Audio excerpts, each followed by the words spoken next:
Kabanata 401 hanggang Kabanata 410. Kabanata 401. Naghanda si Sam na pumunta sa templo ng Diyos ng Kulog. Mayroon pang 2 linggo ng oras para doon. Ngunit nagulat siya sa ibang bagay. Mayroong abiso mula sa Imperial Capital. Kinuha ng templo ng Diyos ng Kulog ang mga kandidato para sa palasyo ng mana ng mas maaga at partikular silang nagbigay ng mga tagubilin kay Art. Hindi pinapayagan si Sam na pumunta sa templo ng Diyos ng Kulog. Totoong nagulat siya, sa katunayan, naisip niya na talagang gusto ng templo ng Diyos ng Kulog na bisitahin siya upang malabanan lamang nila siya ng minsan at para sa lahat. Habang iniisip niya, biglang may sumagi sa isip niya at iyon ang proteksyon ng Avatar. Noong nakaraang pagkakataon sa teritoryo ng templo ng Diyos ng Kulog, binanggit ni Avatar Sanchez na walang sinuman sa templo ng Diyos ng Kulog ang dapat makapinsala sa mga kandidato sa loob ng kanilang mga lugar. Siguro, naramdaman niya na pareho ang sitwasyon. Ngunit hindi siya labis na nabigo sa pagbabawal ng templo ng Diyos ng Kulog dahil maaari siyang dumaan sa ibang lugar. Ang paksayon ng hayop. Sa mga nakaraang 5 buwan na ito, natapos ang pagtatayo ng lahat ng space gate sa lahat ng mga imperyo. Nagpadala pa si Sam ng isang empleyado sa mga space gate na iyon upang pamahalaan. Ito ay nagtapos sa kanilang negosyo sa Space Gate Association, ngunit nakakagulat na hindi umalis si Zeke, bumili siya ng bahay sa lungsod ni Sam at nanatili doon nang walang maliwanag na dahilan maliban sa nagustuhan niya ang lugar na iyon. Ngunit wala siyang pakialam. Tulad ng para sa palasyo ng mga mana, maaari silang pumunta sa paksayon ng hayop at sa pagkakataong ito, inaasahan niyang makilala ang mga cultivator na babalik. Dahil ang 12 taong nakakuha ng token lamang ang maaaring dumating. Ngunit laking gulat niya, nagpadala si Arma ng isa pang balita sa pamamagitan ng Imperial Family at iyon ay mga bagong token ang ipinadala mula sa palasyo ng mana. Mula sa pasukan ng templo ng Diyos ng Kulog, 3 token ang dumating. Pagkatapos ay nakipag-ugnayan si Sam sa mga tao mula sa Space Gate ng Kali Empire. Mayroong isang intercontinental na device sa komunikasyon sa parehong lugar, syempre, maaari niyang kausapin ang kanyang mga empleyado, pagkatapos ay nakipag-ugnayan sila sa mga tao mula sa paksayon ng hayop sa pamamagitan ng Imperial Family ng Kali. Kinumpirma ni Sam na pareho ang nangyari sa paksayon ng hayop. 3 token ang ipinadala sa labas ng pasukan at para sa mga nascent stage cultivator. Ang tanging problema para sa mga pangunahing kapangyarihan ay nararamdaman nila na napakaikli ng 15 araw. Dahil ang bawat nakatatanda sa paksayon ay isang nascent stage cultivator at ang Grand Elders ay mayroon ding mga nascent stage cultivator bilang kanilang mga inapo. Gusto ng lahat ng entry sa palasyo ng mana para sa kanilang sarili. Pagkatapos ng lahat, ang nakaraang pagbisita ay nagbigay sa kanila ng napakataas na gantimpala, ang mga diskarte sa labanan, na ipinagbili ni Sam ay may napakataas na halaga. Naramdaman ng templo ng Diyos ng Kulog na nakakuha ng pinakamaraming mula sa kanila, na nakuha nila ang pinakamarami sa lahat. Hindi sila makahanap ng isang solong diskarte sa labanan sa kanilang paksayon na maaaring makipagkumpetensya sa mga diskarteng iyon. At ang mga bagay na ito ay tiyak na hindi made at tago, ginawa ng mga especially iya ang kanilang trabaho at sa sandaling ito, nasa sabik sila. Iyon din ang dahilan kung bakit nabaliw ang lahat ng matatanda dito. Hindi bale kay Sam bagaman, ang tanging ikinalulungkot niya ay walang pahintulot ang kanyang mga kaibigan na pumasok sa palasyo. Hindi man lang nakapasok si Watt sa una. Kung gusto ni Sam, tiyak na makakakuha siya ng token mula sa paksayon ng hayop, ngunit ayaw niyang gawin iyon. Ngayon, maaaring hindi nila nagawa ang anumang bagay, ngunit hindi nangangahulugan na hindi sila makakakuha ng anumang iba pang pagkakataon sa hinaharap. Tiyak na dadalhin niya sila. Mayroon pa ring 10 karagdagang pagliko pagkatapos ng lahat. Bago siya umalis, ipinadala ni Sam ang B-Puppet sa mga posisyon ng mataas na antas ng pamamahala. Binigyan niya ang bawat isa ng isang puppet bilang isang pandagdag at binigyan din niya sila ng viewing tablet na konektado sa puppet. Karamihan sa kanila ay nabighani sa puppet. Wala silang gaanong gamit para sa kanila dahil kadalasan ay nananatili lamang sila sa loob ng lungsod at sa mga parke. Ngunit nakaramdam pa rin sila ng mahusay sa puppet sa kanilang tabi. Ngunit hindi nangangahulugan na wala itong gamit. Ang kanilang mga pag-iikot sa inspection ay mas madali na ngayon na hindi na nila kailangang bisitahin ang bawat sulok ng lugar mismo, maaari lamang nilang hayaan ang puppet na gumanap ng papel. Tulad ng para sa iba pang mga gamit, hindi nila alam kung kakailanganin nila o makakagamit sila ng mga nakakasakit na hakbang ng mga puppet na ito, ngunit ginagamit nila ito para magmayabang. Isang personal na puppet, iyon din na may isang espiritong nakaakit, nagkakaroon sila ng oras ng kanilang buhay sa isang personal na katulong sa kanilang tabi. Ngunit ang hindi nila alam ay ang puppet mismo ay maaaring maging kanilang sumpa kung gugustuhin ni Sam. Ito ay tulad ng isang ticking time bomb, tuwing gusto ni Sam na patayin sila, gagawin iyon sa isang segundo. Hindi nagtagal, sumikat ang Bee Puppet, partikular ang mga hunting team na madalas bumisita sa mga parke. Ngayon ang mga parke ay ang pangunahing sentro ng negosyo. Kahit na ang mga negosyo ng mga pamilya ay naaapektuhan, kaya sinusubukan nilang makipagsosyo sa mga tindahan sa parke. Ang mga bagong pagsasaayos ay ginawa pa nga itong magagamit para sa kanila na kumuha ng mga tindahan upang popahan sa loob ng parke, ngunit kailangan nilang maabot ang ilang pamantayan.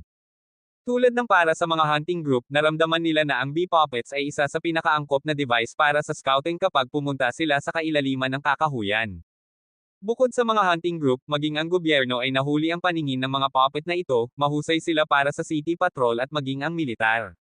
Ngunit sa kasalukuyan, ang militar ng kanlurang kontinente ay labis na lipes na. Walang mga digmaan at ang pinakamaraming magagawa nila ay bantayan ang mga tao sa mga hunting ground. Alin ang magbabago sa lalong madaling panahon?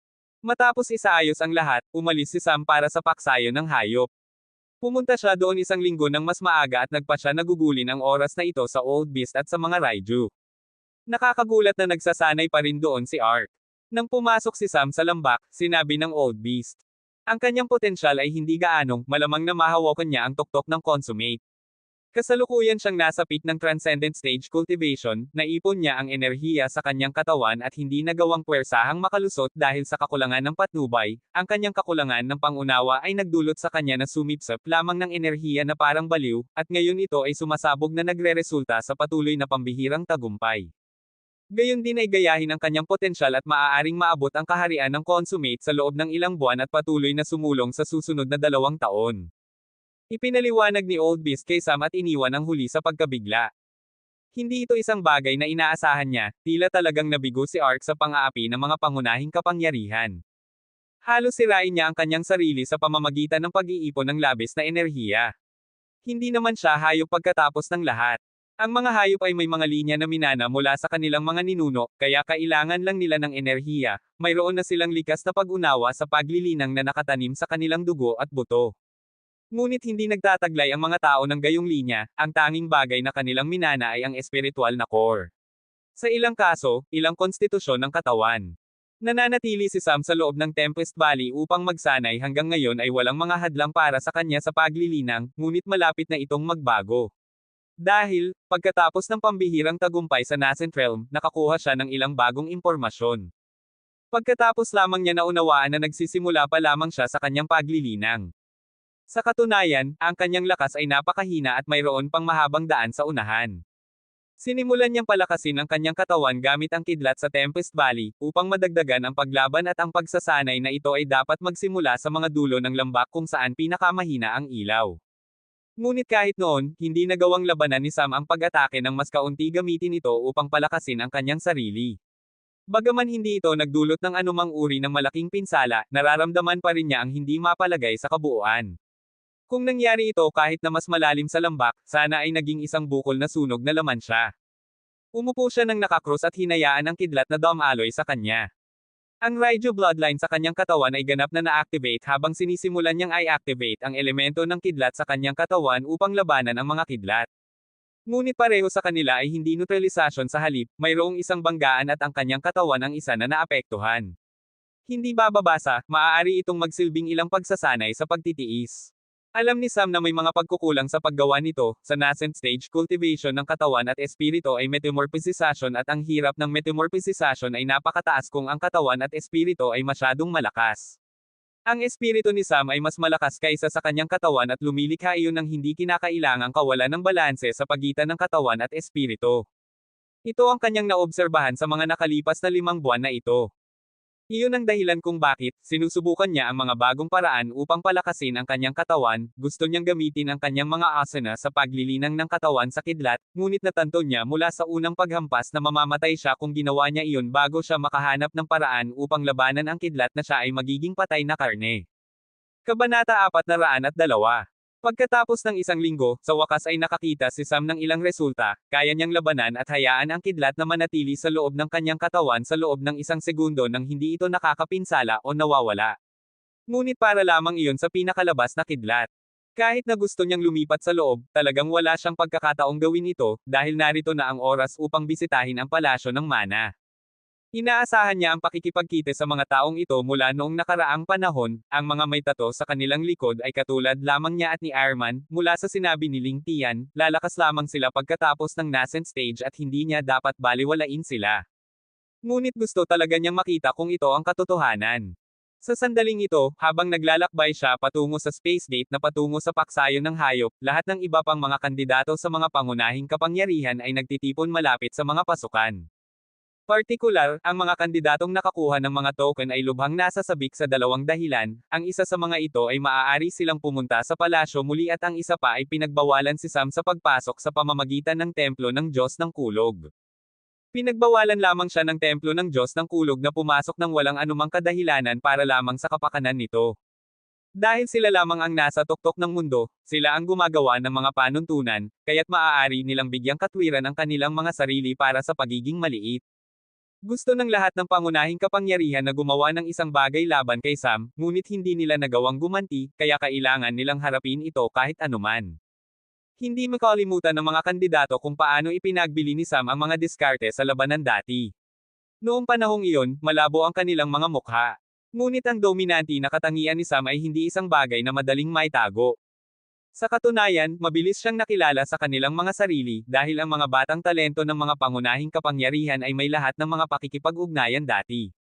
Pamilyar sila sa isa't isa at sa totoo lang alam ng lahat kung sino ang nakakuha ng kung ano sa nakaraang palasyo ng mana. Totoo rin ito sa paksayo ng hayop. Noong nakaraang pagkakataon, ang mga kandidato ng paksayo ng hayop ay hindi ang mga nangungunang eksperto. Ang templo ng Diyos ng Kulog lamang ang nagpadala ng kanilang mga nangungunang talento, tulad ng para sa iba, ipinadala lamang nila ang mga pangalawa at iyon ay pangunahin dahil ang templo ng Diyos ng Kulog ay nagpainis kay Avatar Sanchez at sa gayon silang lahat ay nahuli upang turuan ng aral.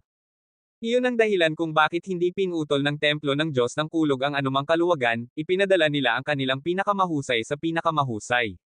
Ngunit para sa iba pang mga pangunahing kapangyarihan, hindi nila kinuha ang panganib na iyon at hindi rin nila gustong ipagsapalaran ang kanilang mga nangungunang talento, ngunit dahil naintindihan din nila na ang ibang entidad ay isang mas malakas na pagkatao, ipinadala nila ang mga pangalawang piling tao na tumataas lamang sa kanilang mga posisyon at nagkataon lamang ang mga taong pinili tulad nina Arman at Sam ay pawang tumataas lamang sa kanilang mga ranggo at napili upang pumunta sa lugar na ito. Halos parang ang lahat ng ito ay pinlano at dapat itong itakda sa lugar na ito.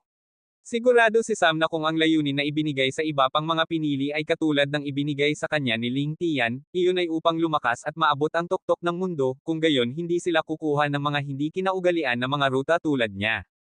Tiyak na makikipag-ugnayan sila sa mga pangunahing kapangyarihan upang maabot ang kanilang mga layunin. Gayunpaman, ang paglitaw ng lahat ng 12 kandidato sa unang palasyo ng mana ay maaaring hindi isang purong pagkakataon, maaaring ito ay isang uri ng pag-iisip ngunit hindi alam ni Sam.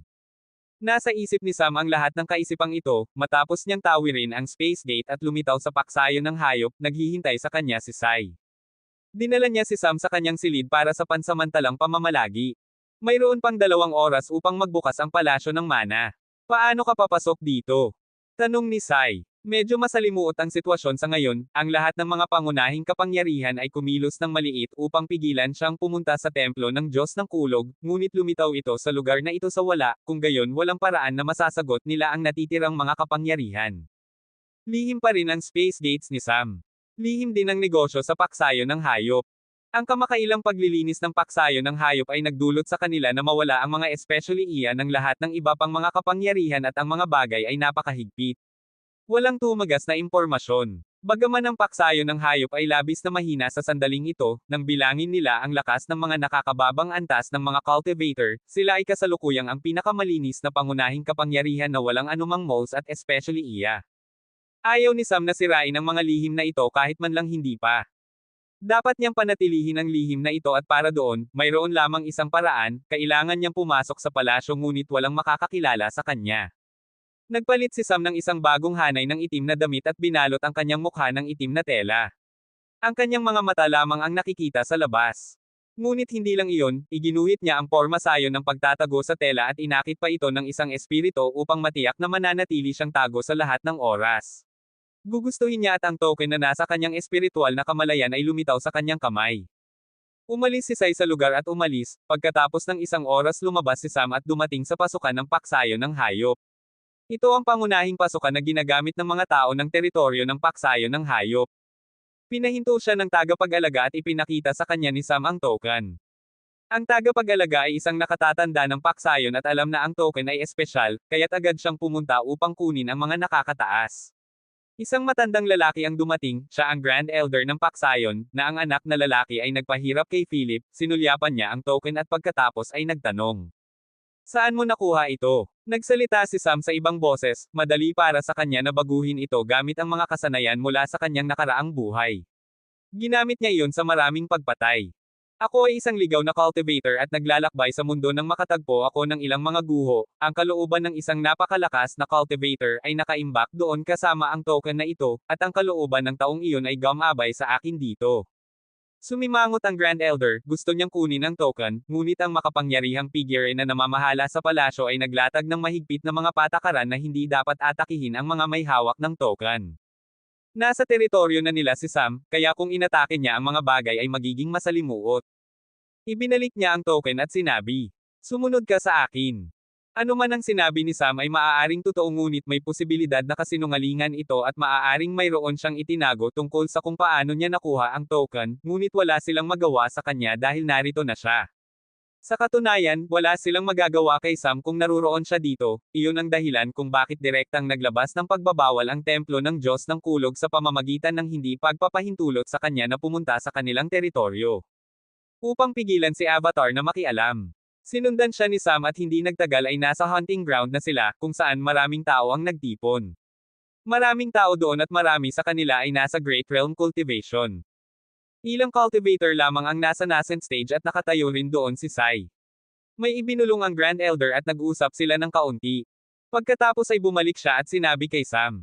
Dahil pumunta ka sa lugar na ito at nakuhang makuha ang token, kung gayon karapat dapat kang pumasok. Ano man ang makuha mo sa lugar na iyon ay iyo at walang kukuha nito sa iyo. Ipinagdikit ni Sam ang kanyang mga kamay bilang paggalang habang bahagyang yumuko ang kanyang ulo. Hindi nagtagal, mayroong isang dumadagandong na tunog mula sa kuweba at sa wakas ay bumukas ang palasyo ng mana.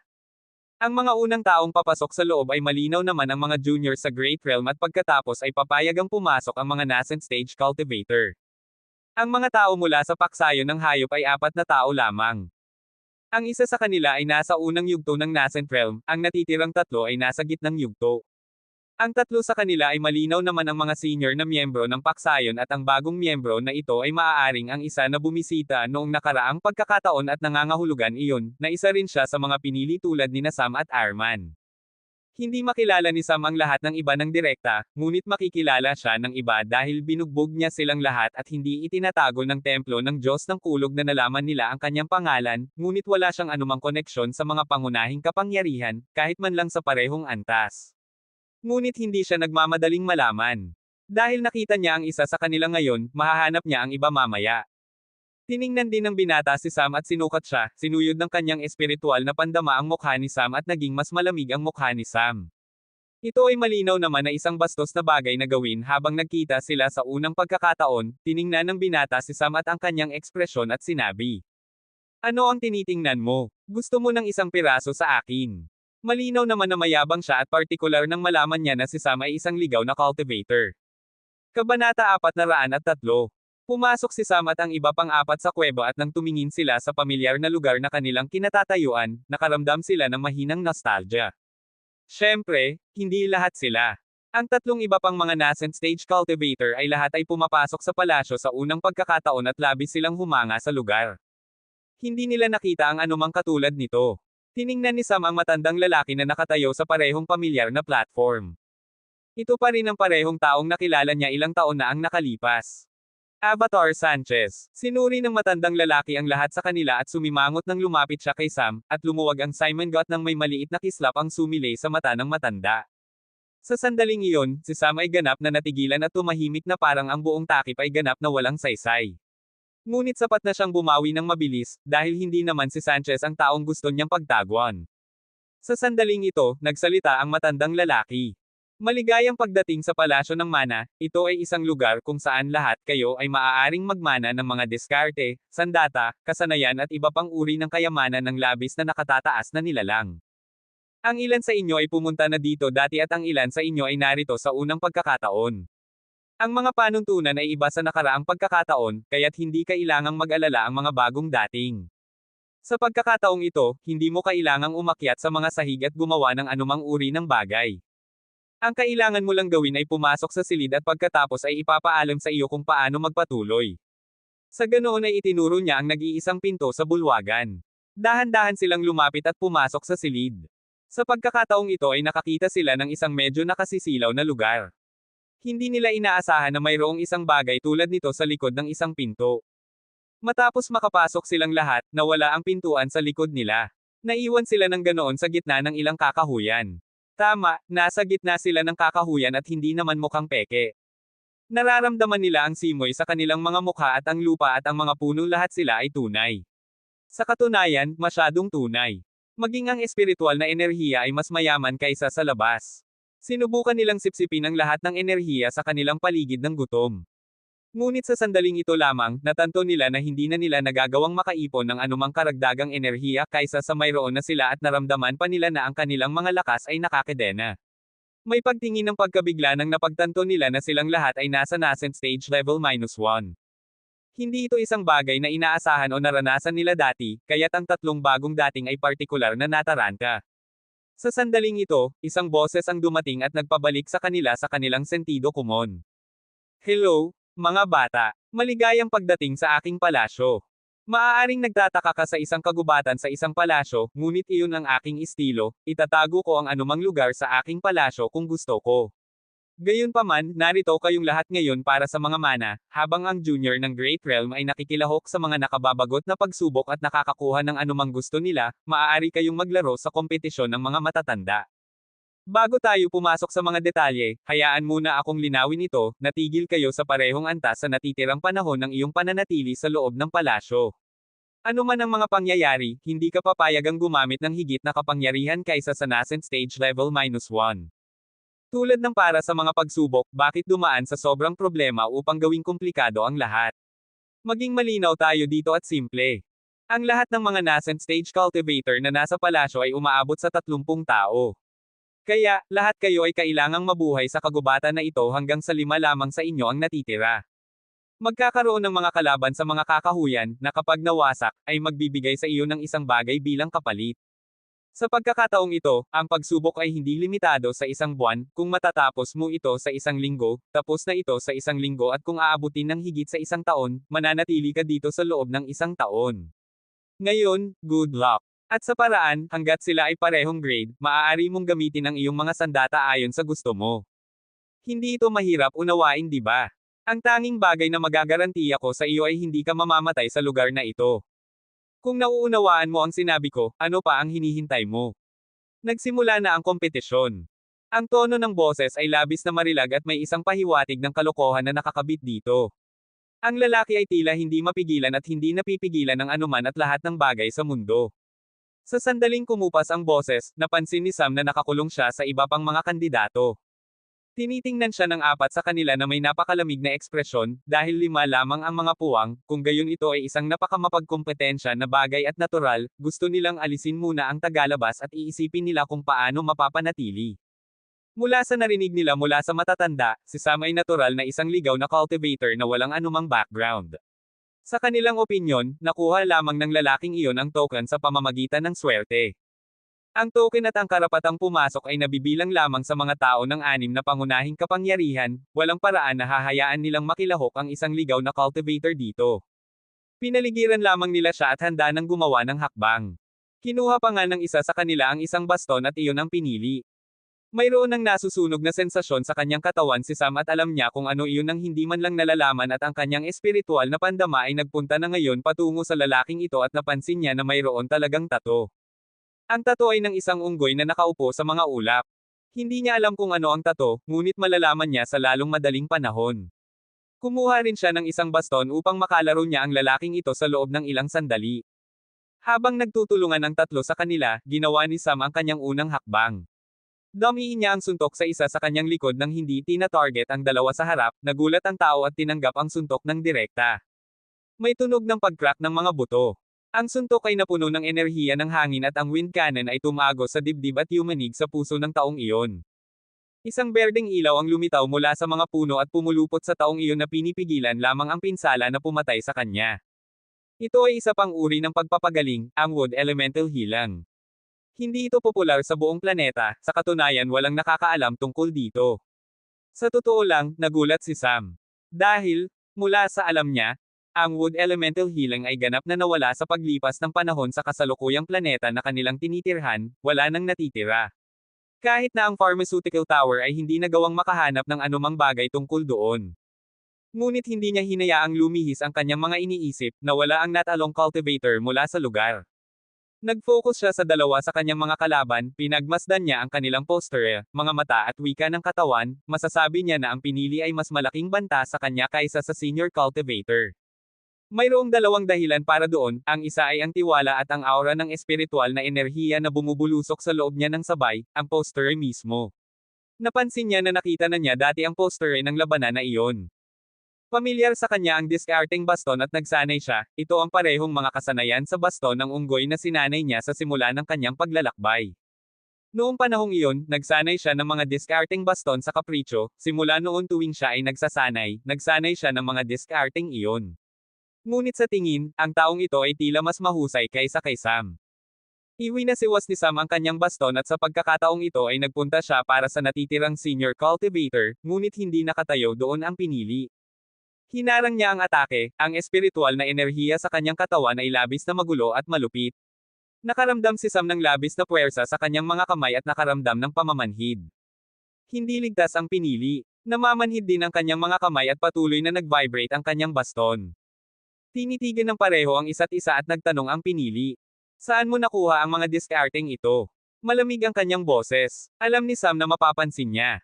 Ang mga diskarteng ito ay talagang walang tiyak na mga anyo at estilo, isang bagay lamang ang mayroon doon at iyon ang paunang poster ng labanan, bukod doon ang lahat ay ayon sa malayang kalooban ng cultivator. Ngunit dahil lamang doon, madali itong makilala. Ang bawat anyo ng mga diskarte sa pakikipaglaban ay lilikhi ng ilang mga paghihigpit at panuntunan na kanilang sinusunod, maliban sa mga diskarteng ito na labis na malaya at walang hadlang. Habang ang dalawa sa kanila ay nasa isang patay na lock, napansin niya na hindi nakialam ang senior cultivator, may sinasabi sa kanya na hindi siya kwalipikadong gawin iyon. Habang malapit na silang gumawa ng hakbang, bigla silang tumingin sa kalapit na mga puno, nakaramdam sila ng isang bagay at sa lalong madaling panahon, natanto nila kung ano ito. Ito ay isang unggoy na uri ng hayop. Sa katunayan, mayroong apat sa kanila. Ang hayop ay karamihan sa humanoid na silhouette ngunit ang mga kamay ay labis na mahaba na umaabot lamang sa punto sa itaas ng kanilang mga tuhod. Nagsuot pa nga sila ng mga abito, ang ilan sa kanila ay nakahubad sa itaas na katawan at ang ilan sa kanila ay ganap na natatakpan, may hawak silang iba't ibang mga sandata.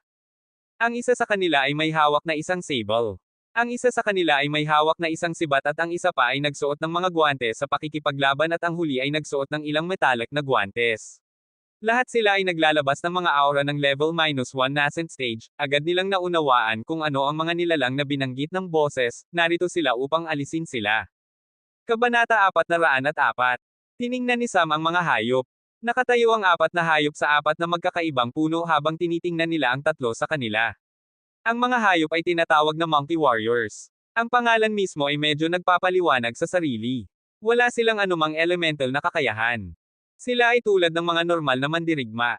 Limitado rin ang kanilang linya patungo sa kanilang mga likas na pag-atake, ngunit ang kawalan na iyon ay natakpan ng iba at iyon ang kanilang malakas na pangangatawan. Ang kanilang pangangatawan ay napakalakas na maihahambing sila sa mga dekalidad na metal. Napakahirap gupitin ang kanilang mga katawan at kahit na sila ay bugbugin, kailangan nilang magkaroon ng ilang seryosong pinsala sa kanilang sarili dahil sa malakas na backlash na nagmumula sa kanilang mga katawan. Bukod doon, mayroon silang isang likas na paglaban sa mga pag-atake ng elemental, at anuman ang elemento nito, hindi ito gagana sa kanilang mga katawan ng madali. Ngunit hindi ito ang kanilang pangunahing bentahe. Ang kanilang bentahe ay ang kanilang hindi maihahambing na nakakakilabot na pag-unawa sa mga kasanayan sa digmaan ng mandirigma. Kasama ng kanilang likas na kontrol sa kanilang mga katawan, ang pangunawa na ito ay nagbibigay daan sa kanila upang maunawaan ang mga kasanayan sa labanan, tulad ng espada, sable, kamao, sipa, paggalaw, sibat, baston, o anumang iba pang anyo ng pisikal na mga kasanayan sa labanan ng madali. Ang kailangan lang nilang gawin sa halos lahat ng oras ay makita ang discarding maraming beses at madali nilang makokopya ang kasanayan. Ang lahat ng impormasyong ito ay lumabas sa isipan ni Sam. Ayaw niyang harapin ang apat sa kanila, kahit na makipagtulungan siya sa iba pang tatlo, na hindi eksaktong maisa sa katuparan, ayaw harapin ni Sam ang mga ito sa isang grupo. Maaaring makayanan niya ang dalawa sa kanila at kung sila ay tatlo, maaari niyang ipagtanggol at lumaban sa isang hindi pagkakasundo, ngunit kung sila ay apat, isang pagpipilian lamang ang mayroon si Sam. Ang kanyang katawan ay nagningning sa gininto ang liwanag at lumipas siya nang iniiwan ang natitirang dalawa doon. Natigilan ng Monkey Warriors dahil hindi nila naisip na kikilos si Sam ng ganito. Hindi nila inaasahan ito. Agad na tumakbo ang dalawa sa kanila pagkatapos niya. Talaga silang napakabilis na palagi nilang mapananatili si Sam sa kanilang nakikitang saklaw. Nararamdaman din ni Sam na hinahabol siya. Pina-activate lamang niya ang partial fusion ngunit mabilis pa rin siya. Ang elemental fusion ay hindi eksaktong isang magandang bagay pagkatapos ng lahat. Kumokonsumo ito ng maraming enerhiya. Frustrado si Sam habang tinitingnan niya ang mga Monkey Warrior na ginagamit ang kanilang hindi kapani-paniwalang kahusayan upang gamitin ang mga puno sa kanilang kalamangan. Ang lupain ay pabor sa kanila. Maaaring nakopya ni Sam ang ilan sa mga galaw ng unggoy at makagalaw sa pamamagitan ng pagsasamantala sa lupain, ngunit hinding-hindi siya magiging katapat sa tunay na mga unggoy. Napansin niya na ang mga unggoy na paparating sa kanya ay spear user at ang isa ay ang kamao user. Medyo nakahinga siya ng maluwag sa katotohanan na dalawa lamang sa kanila ang sumusunod sa kanya, hindi ang apat sa kanila. Ngunit ayaw niyang makipaglaban sa kanila maliban kung lubusan siyang napalibutan. Ang pinsala na maaari niyang makuha sa labanan ay gagawin siyang target ng iba. At sa kabutihang palad para sa kanya, palagi siyang handa dahil sa kanyang paranoid na labis na pag-iisip. Itinago ni Sam ang kanyang baston at tiniyak na hindi siya naglalakbay patungo sa ibang mga tao. Kinuha niya ang dalawang handgun. Habang siya ay tumatakbo ng tuloy-tuloy, bigla siyang lumihis at umakyat sa isang puno, at bumalik patungo sa mga Monkey Warrior. Kung ang kalaban ay isang cultivator, sila ay mahuhuli, ngunit napansin ni Sam na ang mga Monkey Warrior ay labis na kalmado, huminto ang Fist User Monkey at tumayo sa lupa, kinuha siya ng Spear User bilang suporta habang siya ay umaakyat sa kanyang balikat at tumalon ng diretsyo na humaharang sa trajectory ni Sam. Sa pagkakataong ito, si Sam ang natulala. Ginawa niya ang galaw na ito dahil napansin niya nakakaunti ang mga puno at kailangang tumakbo sa lupa ang mga unggoy. Gusto niyang barilin ang mga unggoy mula sa isang mataas na posisyon upang ang kanilang mga ulo ay magiging mahina na dinagdagan ng dapat na elemento ng sorpresa. Ngunit sa kanyang pagkadismaya, walang elemento ng sorpresa at nahuli pa nga ako ng mga unggoy. Binago niya ang kanyang layunin at binaril ang Spear Monkey, ngunit hindi ito nagpakumbaba. Ang mga bala ay gawa sa metal at halos hindi sila nakagawa ng anumang pinsala. Hindi man lang nag-abala ang unggoy na umilag at iwi na siwas ang sibat, dinagdagan ni Sam ang fusion rate at binago ang kanyang trajectory. Halos isa na siyang light beam at sa isang pag-iisip, lumihis siya patungo sa lupa na bahagyang nailagan ang pagwasiwas ng sibat. Bumagsak siya sa lupa, ngunit hindi siya tumigil, nag-iwan ng isang maliit na hukay na sumunog sa nakapalibot na damo at mga labi ng dahon, nagsimula siyang tumakbo muli. Naunawaan niya ang isang bagay, kailangan niyang gumamit ng mga impact crystal bullet o ang energy cell bullet. Kung hindi, walang paraan na magagawa niya ang anumang uri ng pinsala. Tulad ng para sa malapit na labanan, ang kanyang mga espada at kuko ay maaaring magkaroon ng ilang anyo ng epekto, ngunit may panganib na ilantad ang kanyang pagkakakilanlan at gayon din, hindi niya gaanong ginagamit ang kanyang mga baril sa publiko at ginagamit lamang ang mga ito sa ilang mga lugar. Kahit nasa paksayon ng hayop, gumamit siya ng isang sniper rifle. Ang mga handgun na ito ay magagamit sa kanya sa pagsubok na ito. Madali rin silang itago kapag ginagamit niya ang mga ito sa labanan. Magagamit niya ang mga ito upang lumaban mula sa kanyang komportableng saklaw at hindi niya kailangang ipagsapalaran na ihayag ang kanyang pagkakakilanlan at ang iba pang mga pangunahing kapangyarihan ay walang dahilan upang piliin ang paksayon ng hayop. Sa sandaling ito, ang paksayon ng hayop ay ang kanyang kasosyo sa negosyo kaya may pangangailangan para sa kanya upang matiyak na sila ay ligtas at matatag at panatilihin ang kanilang katayuan kung ano ito sa loob ng 6 na pangunahing kapangyarihan. Tiningnan ni Sam ang dalawang unggoy na sumusunod pa rin sa kanya. Matapos tumakbo sa loob ng 15 minuto, sa wakas ay huminto siya sa kanyang mga yapak. Itinutok niya ang mga baril sa mga unggoy. Nasa isang lugar sila na napapaligiran ng mga bato at may ilog sa malapit. Wala sa paligid ang mga puno. Tiningnan ni Sam ang dalawang unggoy na huminto rin sa kanilang mga yapak at tiningnan siya. Inihagis ng spear monkey ang sibat ng diretso sa kanya. Madaling umilag si Sam, ngunit laking gulat niya, lumitaw ang fist monkey sa harap niya sa sandaling ito. Nilumpasan niya ang distansya sa isang iglap, halos kasing bilis ito ng phantom steps na ginamit ni Sam. Nagmamadaling umiwas si Sam sa suntok at bahagya siyang nakagalaw pabalik na nakaligtaan ang suntok sa pamamagitan lamang ng buhok at itinutok niya ang baril sa spear monkey habang binaril niya ang isang impact crystal bullet na tumama sa sibat na tumatakbo patungo sa kanya. Dahil sa pagsabog, binago ng sibat ang direksyon at nagtaka ang unggoy sa unang pagkakataon. Hindi nila inaasahan na ang mga bala na hindi man lang nila inisip na umilag sa unang lugar ay tila nagbago rin sa sandaling ito. Pagkatapos ng ilang pag-iwas, sa wakas ay natanto ni Sam kung gaano kakilabot na harapin ang mga monkey warrior na ito. Sila ay mga nilalang ng mas mataas na eroplano at bagamat nagtataglay siya ng maraming teoretikal na kaalaman tungkol sa kanila, hindi niya alam kung gaano kahirap ito. Batay lamang sa purong pagtatansya, naramdaman niya na makakayanan niya ang dalawa sa kanila. Ngunit hindi ang mga ito ay mga ordinaryong hayop at nagtutulungan silang mabuti. Mas matalino pa nga sila kaysa sa ilang tao. Huminga ng malalim si Sam pagkatapos umilag sa ilang magkakasunod na galaw at sibat. Nagpasya siya kung paano magpatuloy at ang kanyang katawan ay napapaligiran ng itim na usok. Biglang nawala si Sam sa lugar. Lumaki ang mga mata ng mga unggoy at ang parehong mga ito ay gumagawa ng hindi maunawaan na mga tunog. Ngunit nabigo nilang mapagtanto na gumagalaw ang isang anino at lumitaw sa medyo malayo sa kanila. Muling lumitaw si Sam at bago mapagtanto ng mga unggoy. Patuloy na binaril ang mga baril. Tinamaan ng mga unggoy ng mga impact crystal bullet sa parehong punto. Ang kanilang laman ay napakatibay na kahit na ang pagsabog ng espiritual na enerhiya na ito ay hindi sapat upang tumagos. Ngunit hindi tumigil si Sam. Pagkatapos ng paunang pagtama, mayroong isang tuloy-tuloy na pag-atake ng mga bala at pagkatapos ng 10 pagbaril sa wakas ay bumagsak ang unang unggoy. Seryosong nagulat si Sam. Nawala na ang spear monkey at tanging ang kamao unggoy ang nananatili. Ang depensa nito ay mas malakas pa kaysa sa spear monkey. Inilayo ni Sam ang mga baril at kinuha ang baston. Dahil kinumpirma niya na walang sino man ang malapit sa lugar na ito, gusto niyang makita kung ano ang kaya niyang gawin sa malapitan. Iwinasiwas niya ang baston at tinarget ang kanyang ulo. Umilag ang unggoy at pumunta para sa body blow. May patuloy na palitan ng opensa at depensa.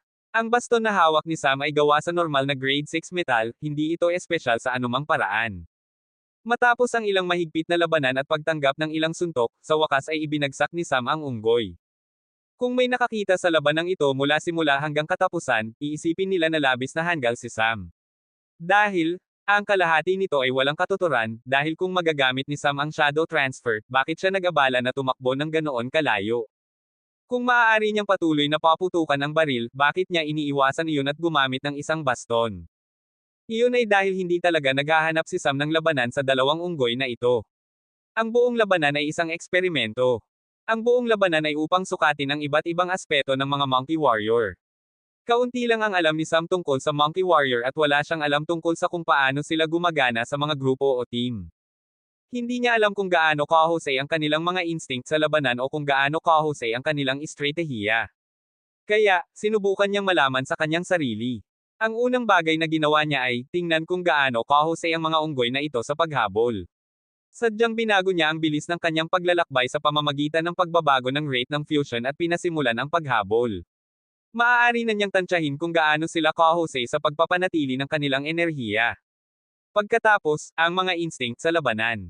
Umakyat siya sa puno at tumalon pabalik upang atakihin sila. Upang hulaan ang kanilang mga instinct sa labanan. Ngunit ang kanilang mga instinct ay naging napakagandang mahulog para sa kanyang bitag. Nagbigay din iyon sa kanya ng magaspang na pagtatansya ng kanilang tiwala sa pagitan nila, hindi masisisi ang kanilang pagtutulungan. Gusto niyang makita kung gaano kalaking kalamangan ang shadow transfer at mga baril at kung gaano kabisa ang mga bala. Panghuli, tinansya niya ang kanyang normal na mga kakayahan sa pagtatanggol laban sa mga atake ng unggoy at gayon din ang kanyang mga atake ng brute force gamit ang isang normal na metal na baston sa unggoy. Sinukat niya ang lahat ng mga kadahilanan ng mga monkey warrior na maaaring makaapekto sa kanyang mga labanan at kaligtasan sa malapit na hinaharap. Kabanata 405. Tiningnan ni Sam ang dalawang patay na katawan sa lupa. Naglakad siya sa fist monkey warrior muna at gustong suriin ito muna. Ngunit sa sandaling ipinatong niya ang kanyang kamay dito, ang patay na katawan ay naghiwalay sa mga particle ng ilaw at nawala sa manipis na hangin. Sa lugar ng patay na katawan, mayroong isang pares ng mga gwante sa pakikipaglaban at isang pares ng mga bote kasama ang isang scroll. Ito ang mga samsam at ang scroll ay naging mga kamao na sining na isinagawa ng unggoy mandirigma. Sinulyapan lamang ni Sam ito at hindi ito tiningnan pa. Hindi ito ang tamang panahon pagkatapos ng lahat. Pagkatapos ay naglakad siya sa Spear Monkey Warrior at ipinatong ang kanyang kamay.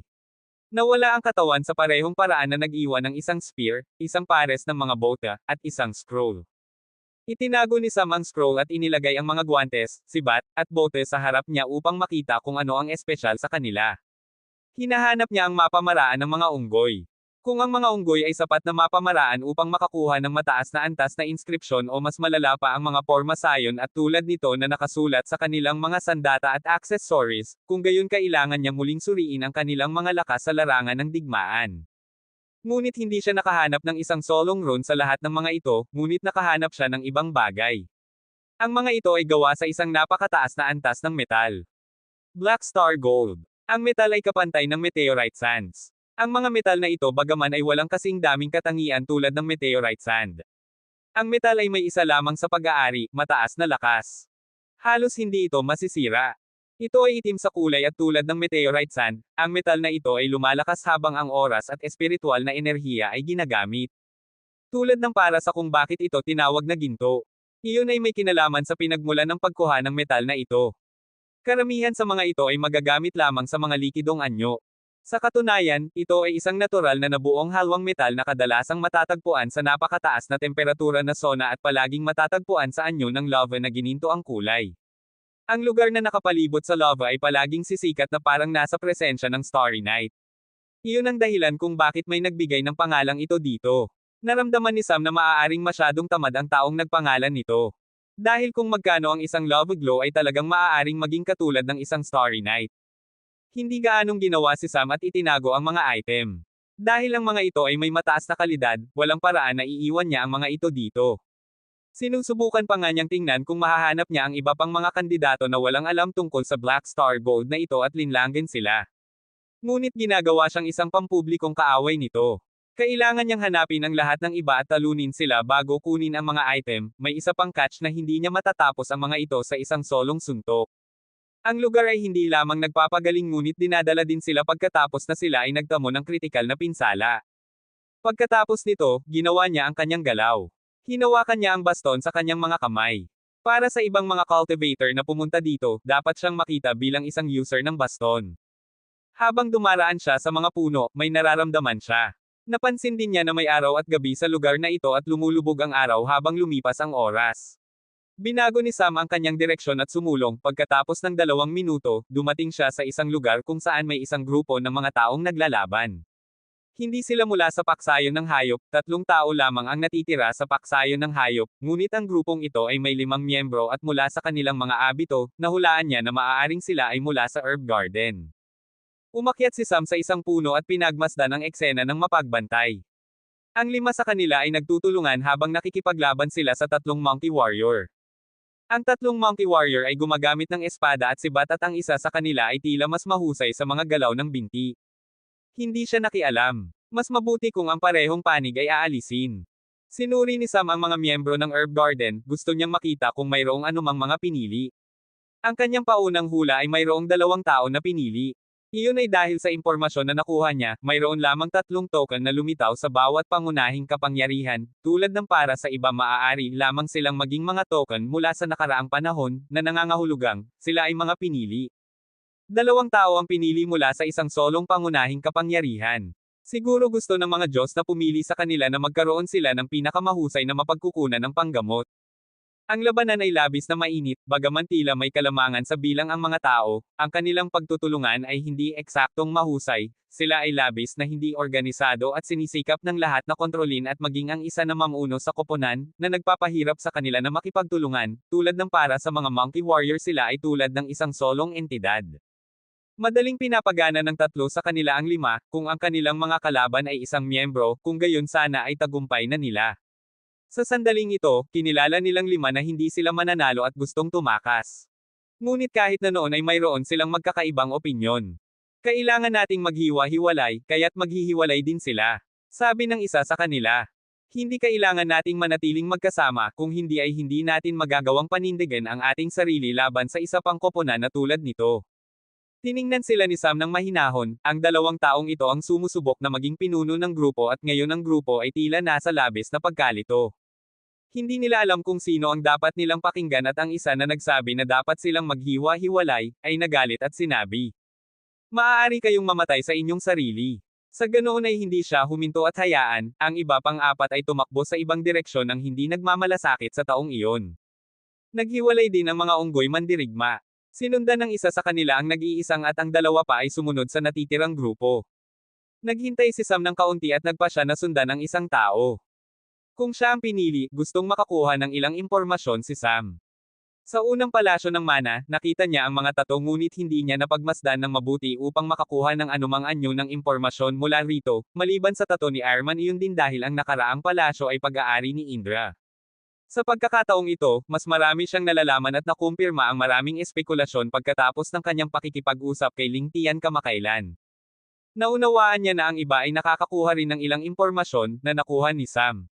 Ngunit iyon pa rin ang tanging scratch sa ibabaw. Ang kanyang susunod na target ay ang paghula kung aling mga Diyos ang pumili sa kanila. Pagkatapos ng lahat, nakakita siya ng maraming nilalang at maging isang Diyos na bahagi ng mitolohiya ng nakaraang lupa, at ang karakter ni Indra ay talagang nakasync sa sinasabi ng mitolohiya. Kaya, kung mahahanap at mahuhulaan niya kung aling mga Diyos ang kasangkot, makakakuha siya ng ilang karagdagang impormasyon, marahil ay maiisip niya ang ilang mga dahilan batay sa kanilang mga karakter. Sinundan niya ang solo person at hindi nagtagal ay pinanood niya ang Monkey Warrior na umabot, nagsimula ang isang mabangis na labanan. Ang taong iyon ay isang gumagamit ng wood elemental at ginagamit niya ang kapaligiran sa kanyang kalamangan. Ang Monkey Warrior na sumusunod sa kanya ay gumagamit ng isang espada at sa isang pagwasiwas, pinutol niya ang mga ubas na humahawak sa kanya at ang espada ray ay naglakbay sa hangin habang hiniwa nito ang dibdib ng kalaban. Ang nanonood ng labi sa labanan na si Sam ay biglang nagbago ng ekspresyon. Dahil napansin niya na pagkatapos na maputol ang abito, ang taong mula sa herb garden ay may isang puting tela na mahigpit na nakabalot sa dibdib at mayroong isang bundle ng puting tela na halos naglagay ng baywang ng taong iyon. Alam niya kung sino ang gagawa noon, ang mga babae na gustong magpanggap bilang lalaki. Napansin niya na may isang mahinang glow ng mga ron sa buong puting tela, tila nakasulat na sila upang hindi siya matuklasan gamit ang espiritual na pakiramdam. Pagkatapos ay inilipat niya ang kanyang atensyon patungo sa abito na nahulog sa lupa at napansin na gawa ito sa ilang napakalakas na hibla. Kahit na mula sa malayo, makikita niya kung gaano kakapal ang tela, halos kasing ganda ito ng baluti.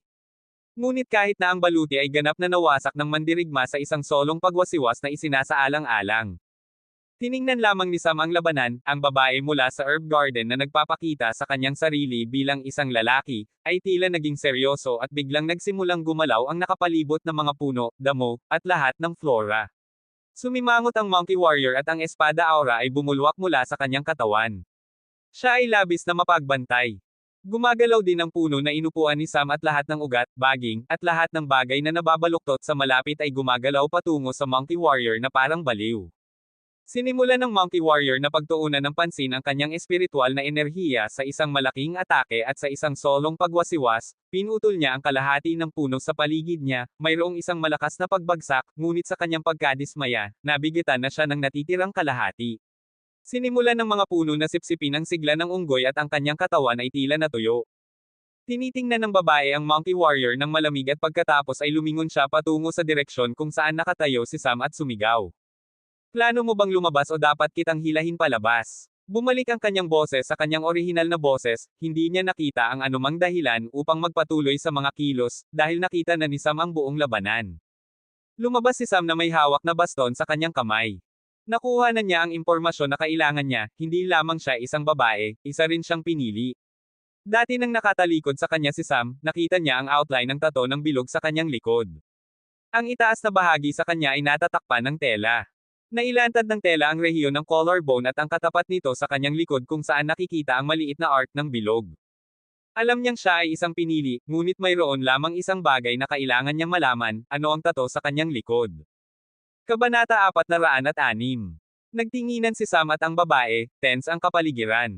Nakikita ni Sam ang malamig na layuning pumatay sa kanyang mga mata. Alam niya na gusto niya siyang patayin sa sandaling ito. Ngunit hindi siya eksaktong nag-aalala. Ang kaguluhan na sanhi ng mga baging at puno ay labis na malakas na ang iba pang mga monkey warrior ay dapat na nagsimula na humayo papunta rito, kahit na hindi dumating ang mga monkey warrior, tiyak na gustong pumunta rito at tingnan ng ibang mga cultivator na nasa mga lugar. Pagkatapos ng lahat, sino ang gustong mag-iwan ng pagkakataon kung maaari silang pumunta sa isang lugar kung saan naganap ang isang malaking labanan at maging ang nagwagi ay maaaring nasa kanilang pinakamahina na estado. Maaari nilang samantalahin ang sitwasyon. Sa oras na ito, halos gabi na at ginamit ni Sam ang kanyang night vision habang tumitingin siya sa paligid, bahagya niyang nakikita ang mga silhouette na paparating sa kanila. Wala siyang sapat na oras upang makipagbuno sa kanya, sa ganoon ay ginawa niya ang kanyang galaw. Ipinadala ang espiritual na enerhiya sa baston at pumunta siya sa kanya na winawasiwas ito. Ayaw ng babae na lumapit siya, hindi siya isang warrior mage, siya ay isang normal na wood elemental mage. Ang mga baging na nasa buong sahig ay nagtungo kay Sam, na nakagagambala sa kanyang daan habang nagsimulang gumalaw paatras ang babae. Habang pinapanatili niya siyang abala, kinuha niya ang isa pang abito at isinuot. Bumalik na siya sa kanyang lalaking anyo muli, ito ay halos katulad ng isang magandang lalaki na hitsura. Sinimulang paikutin ni Sam ang kanyang baston habang umiikot sa paligid ang enerhiya ng hangin. Ang mga baging na papalapit ay lahat ay pinuputol, ang pangunahing lakas ni Sam sa paggamit ng elemental na kapangyarihan, ay talagang hindi ang kanilang pagiging natatangi o kahit na bilang, ito ay sa halip ang kanyang kakayahan na gamitin ang nakapalibot na espiritual na enerhiya sa kanyang sariling mga pag-atake na tumutulong sa kanya hindi lamang upang mabawasan ang pasanin sa kanya at ang pagkonsumo ng espiritual na enerhiya, pinapalakas din nito ang atake ng mas malaki. Ang mga windblade na umaagos mula sa pag-ikot ng baston ay labis na maikli, ngunit ang mga ito ay labis na nakamamatay sa parehong oras. Itinuon ni Sam ang kanyang hangin na elemental na enerhiya sa ilalim ng kanyang mga paa at gumamit ng air cannon upang lumokso pasulong, na nilampasan ang lahat ng mga baging na tumataas sa lupa na humaharang sa kanyang daan. Sumimangot ang babae sa trajectory, mula sa paglundag, sigurado siya na dadapo si Sam sa harap niya, ipinatong niya ang kanyang mga kamay sa lupa at biglang may lumitaw na ilang matinik na baging sa wala na gumawa ng isang lambat. Kung mahuhulog si Sam dito, tapos na siya.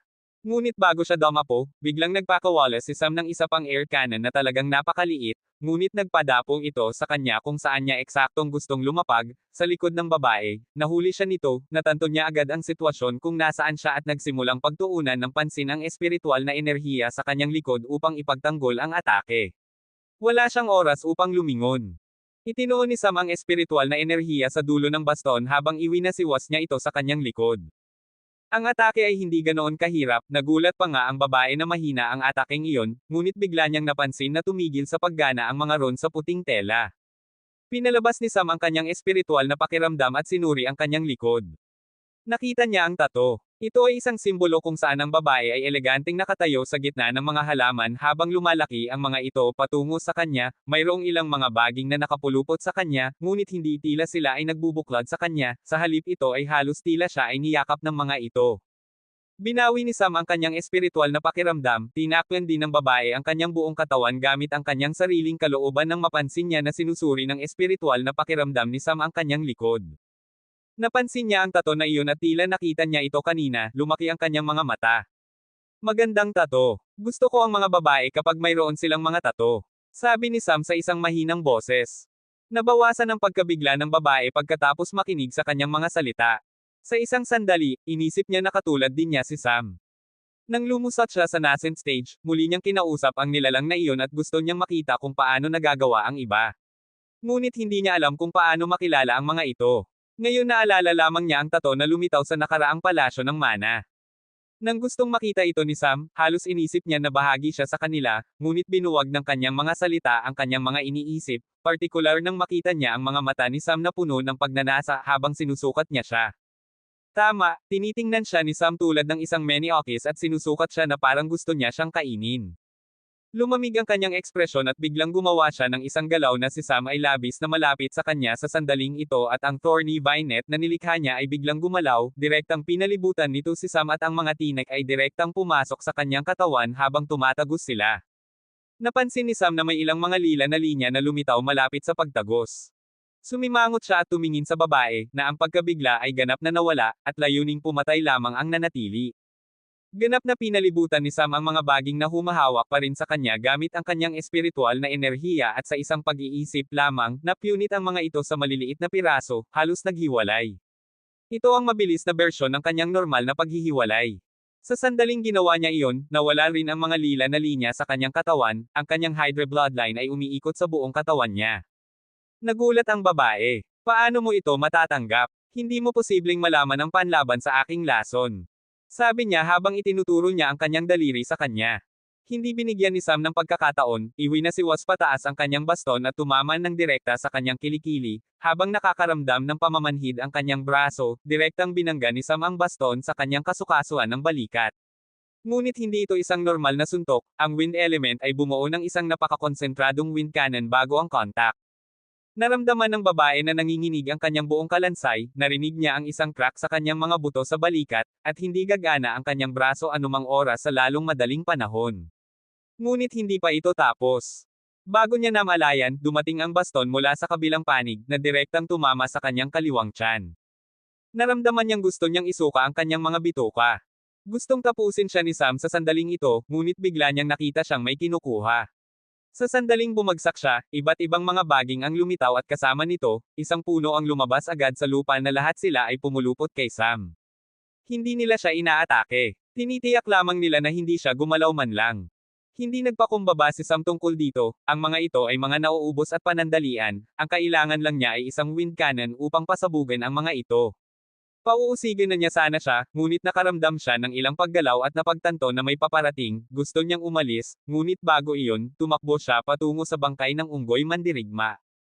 Sa isang hawakan, nawala ang bangkay at kinuha ni Sam ang espada, bote, at ang scroll. Hindi siya naghintay ng segundo at gumamit ng shadow transfer upang mawala at muling lumitaw sa kalapit na kakahuyan. Mula doon tiniyak niya na walang sino man sa paligid at tumakbo gamit ang elemental fusion of light na parang nakasalalay dito ang kanyang buhay. Sa walang laman na larangan ng digmaan, dalawang grupo ng mga tao ang lumitaw ng sunod-sunod. Ang isa sa kanila ay ang grupo ng templo ng Diyos ng Kulog, ang isa pa ay ang grupo ng Usaine sect. Nagtinginan ang dalawa. Ang grupo ng Usaine sect ay may 4 na tao sa kanilang tabi habang ang templo ng Diyos ng Kulog ay may 3 tao. Sila ay nasa isang kalamangan sa bilang. Kayo ba ang nasa labanan? Tanong ng Usaine sect na mga nahuhuli habang tinitingnan nila sila. Ang grupo ng templo ng Diyos ng Kulog ay tila medyo punit. Hindi sila eksaktong nasa perpektong kondisyon. Hindi. Walang tao dito nang dumating kami. Hindi na muling nagsalita ang dalawa, pinag-iisipan nila kung dapat silang makipaglaban o hindi. Parehong nasa grupo sina Arman at Arthur at hindi sila eksaktong hindi sikat, iyon ang dahilan kung bakit nag-aalangan ang ibang grupo, ngunit ayaw din nilang isuko ang kanilang pagkakataon na alisin ang mga kalaban na mahigpit na kompetisyon. Habang nag-iisip sila ng isang malakas na paputok na tunog ang narinig mula sa malayo, tumingin sila doon at pagkatapos ay nagpalitan ng mga sulyap, na may tahimik na pagkakaunawaan na tumakbo sila patungo sa direksyong iyon. At ang direksyong iyon ay nangyari na ang direksyon kung saan tumakbo si Sam dati. Sa sandaling ito, si Sam ay nasa isang hindi pagkakasundo. Ilang sandali kanina, nang siya ay tumatakbo patungo sa isang direksyon, pinaganya niya ang kanyang night vision upang makita kung makakahanap siya ng anumang nakikitang mga target at nakita niya na may isang grupo ng mga taong naghihintay sa isang ambush habang ang isa sa kanila ay tumatakbo patungo sa ambush point habang hinahabol sila ng dalawang unggoy mandirigma. Naunawaan niya kung ano ang nangyayari at tumakbo patungo sa grupo. Gusto niyang mangisda sa maputik na tubig. Nang pinaligiran ng grupo ng 5 ang dalawang unggoy mandirigma at nakikipaglaban, ginawa niya ang kanyang galaw. Gumawa siya ng sneak attack sa isa sa mga kandidato ng grupo, sila ay mula sa Lightning Spear sect. At pinabagsak niya ang lalaki sa isang solong tama sa kanyang ulo at nang walang karagdagang ado, bumalik siya. Tiningnan siya ng iba mula sa grupo at pagkatapos ay nagalit, tila gumamit siya ng isang trump card ang dalawang unggoy ay patay na sa lugar. Sa katunayan, ang kanilang mga katawan ay ganap na nawala. Ngunit tiyak na ihahayag ng kidlat na iyon ang kanilang lokasyon sa maraming tao. Ngayon, pinaligiran ng 4 na tao mula sa Lightning Spear sect ang puno kung saan naroon si Sam. Kabanata 407. Tiningnan ni Sam ang 4 sa kanila na naghihintay sa kanya sa ilalim ng puno. Ngumiti siya sa kanilang mga ekspresyon at nakita rin niya ang mga tato sa sandaling ito. Mayroong 2 tao sa sandaling ito. Ang isa sa kanila ay isang lalaki na may hawak na martilyo habang nakatayo siya sa mga ulap at ang isa pa ay ang puno ay labis na malaki na hindi nila makayanan si Sam sa sandaling ito. Kahit na ang kanilang espiritual na enerhiya ay hindi makaabot sa tuktok ng puno. Ngunit nakikita ni Sam ang mga ito mula sa tuktok dahil sa kanyang napakataas na espiritual na pakiramdam. Naramdaman nila ang espiritual na pakiramdam at medyo nagulat at nalilito sa parehong oras. Paano magkakaroon ng ganoong kalawak na saklaw ng espiritual na pakiramdam ang kanilang peer? Ito ay isang bagay na hindi nila maintindihan. Ngunit iba ang iniisip ni Sam. Sa 5, 2 sa kanila ang may mga tato sa kanilang katawan. Ang 2 sa kanila ay may mga silhwete ng tao at pareho silang may hawak na mga sibat sa kanilang mga kamay. Ngunit sa isa sa kanila, ang isa ay napapalibutan ng kidlat at ang isa pa ay nakatayo sa gitna ng isang larangan ng digmaan na puno ng mga sirang sandata, patay na katawan, at tulad nito.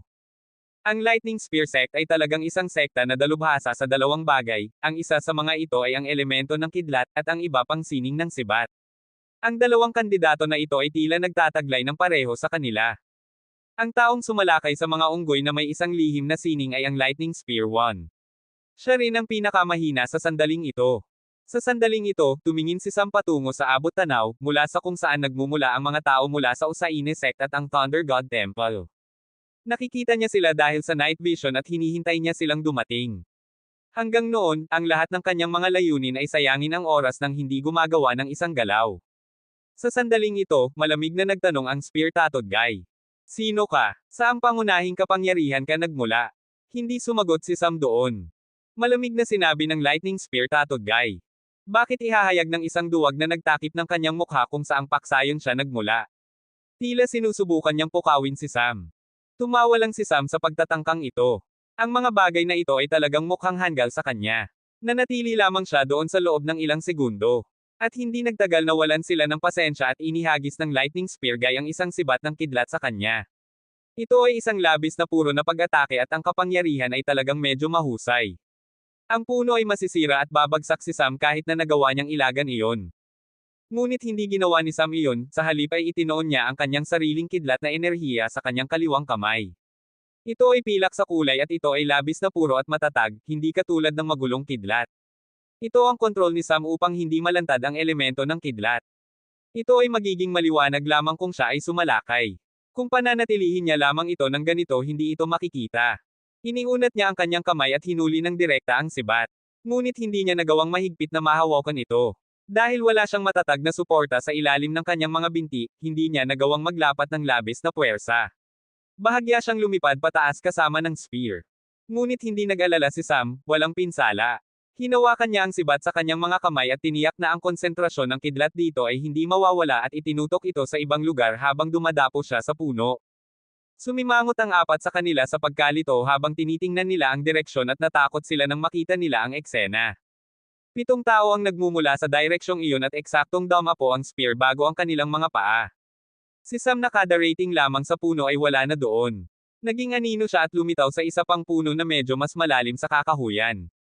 Ang aksyon na ito ay hindi napansin ng grupo sa ilalim ng puno pati na rin ang mga taong kara-rating lamang.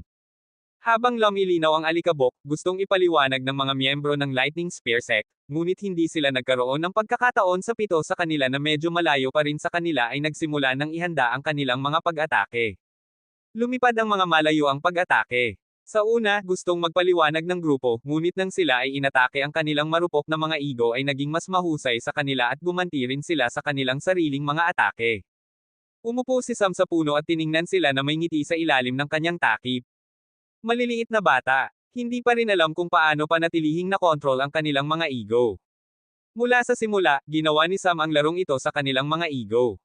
Sumalakay siya ng sneak at binugbog ang isa sa kanila at sinubukang umalis. Gustong maghabol ng mga tao dahil isa sa kanilang mga kasama ay nahulog sa sneak attack. Nasaktan sila sa nosyon na ito at gustong gumanti at sa pagkabalisa na ito, nabigo silang isaalang-alang ang mukha na nakatayo lamang doon si Sam nang hindi tumatakbo. Ang kanilang tanging iniisip kung paano pababagsakin si Sam kung kaya't ayaw nilang sirain ang puno, ayaw nilang magkaroon ng mga iniisip si Sam tungkol sa pagtakas. Kung tumalon si Sam mula sa mga puno habang bumagsak ang punong ito, mahihirapan silang habulin siya. Hindi bababasa, makakakuha si Sam ng jumpstart sa pagtakas. Masyadong malaki ang puno gayunpaman. Pareho rin ang nangyari nang dumating ang dalawang grupo. Naramdaman nila na hindi sila dapat tretuhin ng ganoon, kahit sino pa ang kabilang partido, sa kanilang mga opinyon, wala silang karapatang atakihin sila at ito ay isang senyales ng kawalan ng paggalang.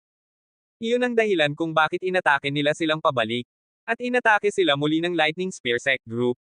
Hindi nagabala si Sam sa labanan. Silang lahat ay nasa isang pagkabagabag at walang isa sa kanilang lakas ang labis na napakalaki. Kaya, walang gustong makinig, maliban kung mayroong ilang mga pag-alis. Tumingin si Sam patungo sa direksyon mula sa kung saan inakit ng Lightning Spear Sect Group ang mga Monkey Warrior. Kung mayroon lamang dalawa, hindi na kailangang akitin sila at lumaban, kung gayon dapat mayroong malaking grupo ng mga ito. Ang lugar na iyon ng kakahuyan ay isa ring lugar na hindi niya ginalugad. Dahan-dahan siyang naglakad patungo sa direksyong iyon sa lahat ng oras na ganap na naaktibo ang kanyang night vision. Pagkatapos tumakbo sa loob ng ilang oras, sa wakas ay nakita niya ang isang malaking heat signature. Sa kanyang paningin, mayroong isang malaking grupo ng mga silhouette na nagtipon sa isang lugar. Pinatay niya ang night vision at dahan-daang naglakad patungo sa lugar at kung ano ang nakita niya ay ikinagulat siya. Mayroong isang grupo ng mga Monkey Warrior na abala sa mga aktibidad. Mayroong dalawang malalaking gusali sa lugar na iyon at mula sa isa sa kanila, may isang Monkey Warrior na paparating at pumasok sa isa pang gusali. Pagkatapos ay lumabas siya na may isang set ng mga guwantes at bote na ginagamit para sa labanan. Mayroong maraming grupo ng mga unggoy mandirigma na nakaupo lamang doon at tuwing ang isang unggoy mandirigma na nagmula sa gusaling ito ay sumali sa isang grupo, isa pang unggoy mandirigma mula sa grupong iyon ang umaalis at pumupunta sa kakahuyan. Naramdaman ni Sam na ito ay maaaring ang pinagmulan ng mga unggoy mandirigma. Hindi bababa sa isa sa mga pinagmulan. Kumislap ang kanyang mga mata nang makita niya ang pangalawang gusali kung saan kinukuha ng mga unggoy mandirigma ang mga sandata. Magkakaroon ng maraming Black Star Gold equipment sa lugar na iyon. Ngunit ang bilang ng Monkey Warriors ay baliw. Kahit na ayaw gawin ni Sam iyon. Ang mga iniisip ay dumadaloy sa kanyang isipan. Kailangan niyang gumawa ng isang plano upang kunin ang lahat ng mga sandata at para doon, kailangan muna siyang gumawa ng isang bagay. Galugarin ang kagubatan. Naisip niya na kung ang lahat ng mga Monkey Warrior ay pumasok sa kagubatan sa parehong oras, magiging isang cakewalk upang harapin ang lahat ng mga kandidato at ang mga tao ay kailangang magpumiglas upang mabuhay. Ang unang bagay na gusto niyang gawin ay suriin ang lupain at maging pamilyar sa buong lugar. Kailangan din niyang tingnan kung ito lamang ang lugar kung saan nanatili ang Monkey Warrior. Ayaw niya ng anumang hindi inaasahang mangyari bago niya planuhin ng perpekto ang lahat. Ginugol niya ang buong gabi at sa susunod na umaga sa paggalugad sa lugar at sa lahat ng oras na ito, sinubukan niya ang kanyang makakaya upang maiwasan ang lahat at sa hapon, tapos na siya. Sinuri niya ang halos lahat ng kagubatan at sumakay siya sa Harbinger. Bagaman, may panganib na malantad ang kanyang pagkakakilanlan, hanggat walang nakakita sa kanya at hindi niya ginamit ang mga ito sa anumang mga labanan, magiging maayos ang lahat. Matapos maging pamilyar sa kagubatan, sila ay nasa loob, nakakita siya ng kabuuang 3 lugar kung saan ang mga Monkey Warrior ay nagtipon at kabilang dito ang isa, nakita niya muna.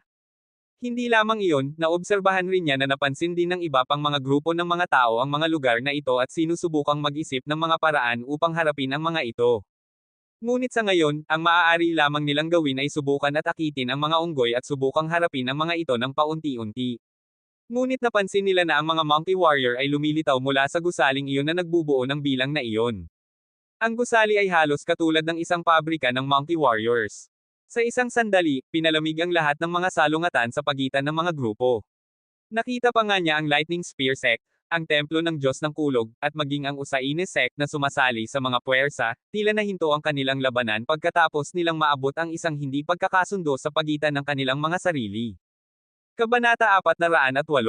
Hindi maisip ni Sam ang maraming paraan para nakawin ang lahat, sinubukan pa nga niyang ilabas ang Shadow Mice, ngunit hindi niya nagawa iyon. Ang lugar ay limitado para sa ibang mga nabubuhay na nilalang na pumasok, maaari niyang kunin ang lahat ng mga hindi nabubuhay na bagay mula sa dimensyon maliban sa mga hayop. Nakaramdam siya ng pagkadismaya. Mula sa nakikita niya may halos 50 Monkey Warrior sa bawat pinagmulang lugar ng mga Monkey Warrior sa lahat ng oras. Ang mga Monkey Warrior na lumalabas sa gusali ay magiging isang bagong karagdagan at upang bayaran iyon ang mga Monkey Warrior na bahagi na ng grupo ay umaalis na nagpapanatili ng isang pare-parehong bilang sa grupo. Kapag inakit ng mga kandidato ang 2 o 3 Monkey Warrior sa labas ng grupo, ang mga Monkey Warrior mula sa gusali ay ipapadala sa grupo hanggang sa maabot ng mga miyembro ang paunang bilang at hanggang doon ay walang unggoy ang lalabas sa kanyang sariling kasunduan. Siguro, gusto ng may-ari ng palasyo ang kasalukuyang Diyos na sumusubok sa kanila na panatilihin ang mga Monkey Warrior bilang patuloy na mga hadlang hanggang sa 5 lamang sa kanila ang natitira para sa pangwakas na pagsubok. Iniisip ni Sam kung matalino para sa kanya na pukawin ang malaking grupo ng mga unggoy. Kahit na targetin niya lamang ang isang pinagmulang lugar, mayroon pa ring 50 unggoy at kung sila ay nasa labas sa parehong oras at nagtutulungan upang harapin ang mga ito, kung gayon kailangan niyang harapin ang ilang seryosong problema. Nag-iisip siya ng mga plano para sa natitirang bahagi ng araw at sa prosesong ito, gumala siya sa buong lugar na sinusubukang maghanap ng anumang mga lugar na maaari niyang samantalahin. Ngunit hindi niya makita ang anumang mga uri na iyon. Ang mga lupain ng lugar na ito ay hindi eksaktong idinisenyo para sa layuning iyon. Ang mga ito ay labis na normal, napaka-anormal na halos kakaiba. Pagkatapos ng ilang seryosong pag-iisip, nagpa siya si Sam na gumawa ng ibang bagay sa gabi. Gusto niyang makita kung paano maaabot ng mga Monkey Warrior ang iba't ibang antas ng mga pagpukaw. Pinili niya ang isa sa 3 pinagmulang lugar na na-target ng pinakamaliit na bilang ng mga kandidato. Narito ang paksayo ng hayop at ang babae na nagpanggap bilang isang lalaki ay narito rin kasama ang mga kandidato ng Herb Garden. Ang mga kandidato ng Herb Garden ay nabawasan ng 2. 3 na lamang sa kanila ang natitira na hindi gaanong nakakagulat. Ang paksayo ng hayop ay mayroon pa ring 4 sa kanila, ngunit ang isa sa kanila ay tila nasugatan. Pinapanood sila ni Sam mula sa pagtatago, hindi siya nagpakita sa harap ng sinuman mula kagabi. Pagkatapos ng lahat, ang pagtatago sa kagubatan ay napakadali para sa kanya. Ang mga kandidatong ito ay hindi magkakaroon ng sapat na karanasan. Tiningnan niya ang lalaki ng Herb Garden at napansin na ang kanyang braso ay iginapos ng ilang mga baging hanggang sa balikat at hinawakan ito sa lugar gamit ang strap upang hindi siya gumalaw. Tila uminom siya ng isang napakamakapangyarihang tableta dahil maramdaman ni Sam ang ilang labis na pabago-bago na sigla na nagmumula sa kanyang katawan. Pagkatapos ng lahat, kung gusto niyang ibalik ang kanyang buto, kailangan niyang gumamit ng ganoong karami. Partikular, kung walang access sa isang healer. Ngunit lumalaban pa rin siya, ang kanyang trabaho ay kadalasang maghintay sa ambush. Sinusubukan ng mga lalaking ito na talunin ang pinagmulang lugar ng Monkey Warrior para sa parehong dahilan tulad ni Sam, gusto rin nilang makita kung ano ang nasa loob ng mga gusali, gusto nilang makita kung makukuha nila ang kanilang mga kamay sa isang kayamanan na maaaring naruroon sa lugar na ito. Pagkatapos ng lahat, ang palasyo ng mana ay isang napakalaking kayamanan. Mula sa nakaraang karanasan, alam nila na ang isang simpleng diskarte sa labanan ay mas makapangyarihan kaysa sa isang ganap na diskarteng paglilinang ng mga pangunahing kapangyarihan. Iyon ang conclusion na ginawa ng mga kapangyarihan nang makita nila ang mga diskarteng lumabas sa palasyo. Kaya, ayaw nilang mag-iwan ng anumang uri ng pagkakataon. Tulad ng para kay Sam, siya ay kahit papaano ay nasa mas mahusay na posisyon, dahil kahit papaano ay mayroon siyang isang malinaw na target. Nagtago si Sam sa puno na may pinakamakapal na mga sanga at siksik na halaman. Siya ay ganap na nakatago at tinakpan niya ang kanyang espiritual na alon ng enerhiya ng buo. Nagkataon na ang puno ay nasa likod ng 2 grupo na nakikipaglaban sa lugar na ito. Habang nagpaplano sila ng isa pang ambush at sa pagkakataong ito ay sinusubukang makakuha ng mas maraming unggoy sa labas ng grupo, nagpa siya si Sam na isagawa ang kanyang plano sa parehong oras. Tumayo siya sa puno at hinawakan ang kanyang itim na sniper rifle sa kanyang mga kamay habang itinutok niya sa isang grupo ng 10 unggoy mandirigma sa pinagmulang lugar. Hindi siya gumawa ng isang galaw bagaman, naghintay siya ng mahabang panahon. Pagkatapos lamang ng ilang oras, ginawa ng 2 grupo ng mga tao na nagtutulungan ang kanilang galaw. Inilatag ng lalaki, mula sa paksayo ng hayop ang isang bitag gamit ang mga baging at puno sa isang lugar na malayo sa kasalukuyang posisyon ni Sam. Kasama niya ang isa pang tao mula sa Herb Garden na naghintay din sa ambush na kumokontrol din sa mga puno. Ang natitirang bahagi ng grupo ay medyo nakakalat at naghihintay na maglunsad ng mga pag-atake sa sandaling ito. Ang Pain ay pumunta sa pinagmulang lugar at kahit na noon ay hindi tumugon ang mga unggoy mandirigma, nakatayo siya sa pasukan at puno ang lahat ng mga grupo at ang mga bagong dating na unggoy mandirigma ay paparating na mas mabagal kaysa sa dati.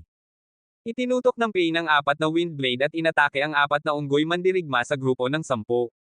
Ang 4 na unggoy mandirigma na ganap na hindi naabala na walang anumang anyo ng emosyon sa kanilang mga mata ay biglang nagalit at lumundag palabas. Nagsimulang tumakbo palayo ang Pain. Tiningnan ni Sam ang natitirang bahagi ng grupo, wala sa kanila ang tumugon, mayroon siyang isang teorya sa kanyang isipan at gustong subukan ito.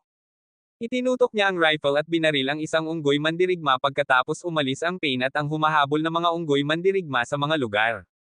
Sa pagkakataong ito, gumamit siya ng ilang espesyal na bala. Ang mga bala na ito ay gawa sa mga elemental na metal na ginagamit para sa mga espesyal na sandata ng mga warrior mage. Ito ay gawa sa isang metal na espesyal na ginagamit ng mga gumagamit ng hangin at puno ito ng mga tumatagos na inscription. Ang haba ng bala, impact ay higit pa sa normal na mga bala na ginamit niya sa unggoy mandirigma nang ginamit niya ang handgun. Kahit na ang impact crystals ng handgun ay hindi maaaring magkaroon ng parehong impact tulad ng mga bala na ito.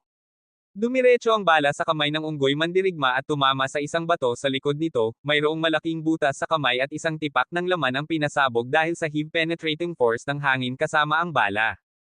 Ang unggoy mandirigma na tinamaan ay tumingin sa kanyang direksyon ngunit hindi makahanap ng sinuman. Nagalit ito at tumakbo patungo sa kakahuyan at pagkatapos ay sweep ang espiritual na pakiramdam, hindi pa rin niya mahanap si Sam. Dahil sa sandaling ito, nakatayo si Sam sa isang formation plate na ginagamit upang itago ang kanyang posisyon. Maingat siya kung sakali. Sinubukang maghanap ng Monkey Warrior at lumalim sa kakahuyan. Pagkatapos ay itinutok ni Sam sa iba pang mga unggoy at binaril ang dalawa ng sunod-sunod. Pareho silang nagkaroon ng parehong reaksyon. Pinahinto niya ang pagbaril at dumating sa isang conclusion. Kung hindi natural na lumabas ang mga unggoy mandirigma ay halos wala silang reaksyon maliban kung lumabas sila sa kanilang sariling kasunduan, lalabas lamang sila kung sila ay pinukaw at nasugatan at masyado ring malaki ang unggoy mandirigma na hindi nasugatan na mag-abala na tumugon. Sa kasalukuyan, 7 sa 10 ng grupong iyon ang wala na rito, 3 lamang sa kanila ang dapat umalis, ngunit sa puwang na ito, 2 pang Monkey Warrior ang sumali sa kanila at mayroon silang 5 sa kanila. Gusto ni Sam na subukan ang isa pang teorya at itinutok sa ulo ng susunod na unggoy. Sa eksaktong pagsasalita, itinutok niya sa mata. Ang bala ay bumaril sa hangin at tumago sa bungo ng unggoy sa pamamagitan ng eyeball at lumabas sa kabilang panig. Bumagsak ang unggoy mandirigma mismo sa lugar na iyon. Sa pagkakataong ito, ang natitirang 4 na unggoy mandirigma na nanatili sa grupo ay talagang nagkaroon ng reaksyon. Nagalit silang lahat at nagsimulang sumigaw sa galit. Nagsimula silang tumakbo palabas at tumakbo patungo sa kakahuyan, hindi nila alam kung ano ang pumatay sa kanilang kasama, ngunit alam nila na ito ay mula sa kakahuyan. Nagsimula silang magwala at nagsimulang tamaan ang lahat ng mga puno na nasa gilid at tumakbo sa kagubatan habang sinisira nila ang lahat ng dumating sa paningin. Sinimulan pa nilang tamaan ang puno na kinatatayuan ni Sam, ngunit ito ay isang napakataas na puno at ito ay medyo matibay sa ilang kadahilanan. Tumayo si Sam dito at kumapit sa mga sanga na parang nakasalalay dito ang kanyang buhay. Sumuko ang mga Monkey Warrior nang wala silang nakitang bumagsak at umalis. Ito ay isang bagay na hindi inaasahan. Kung isa sa kanila ang mamatay, ang buong grupo ay tumutugon na parang mga baliw na hayop. Tiningnan ni Sam ang walang laman na lugar kung saan dapat manatili ang grupo. Naghintay siya ng kaunti at ang bagong unggoy mandirigma ay dumating upang punan ang lugar at simulan ang bagong grupo. Matapos tumayo ang unggoy doon, binaril siya ni Sam ng patay ng direkta. Walang nangyari na hindi pangkaraniwan, muli siyang naghintay at sa pagkakataong ito nang lumitaw ang bagong unggoy mula sa gusali, binaril siya ni Sam ng direkta bago niya maabot ang pwesto ng grupo. At muling nagpatuloy ang paghihintay. Pagkatapos lamang nakita ni Sam ang ilang reaksyon dito. Ang mga Monkey Warrior na bagong lumalabas mula sa gusali ay hindi na pumunta sa pwesto na iyon. Matapos dumating ang huli, naghintay si Sam ng karagdagang 4 na pagliko at lahat ng 4 na bagong unggoy mandirigma ay sumali sa mga bagong grupo ng direkta at ang siklo ng pagpapanatili ng mga unggoy mandirigma, parehong numero ay nagpatuloy sa iba pang 4 na grupo. Ngunit ang ikalimang grupo ay ganap na walang laman ngayon. Naunawaan ni Sam na kung binaril niya ang bagong unggoy na dapat sana ay pumunta sa walang laman na pwesto bago pa man ito pumasok sa pwesto, kung gayon ang grupo ay hindi na magsisimula muli.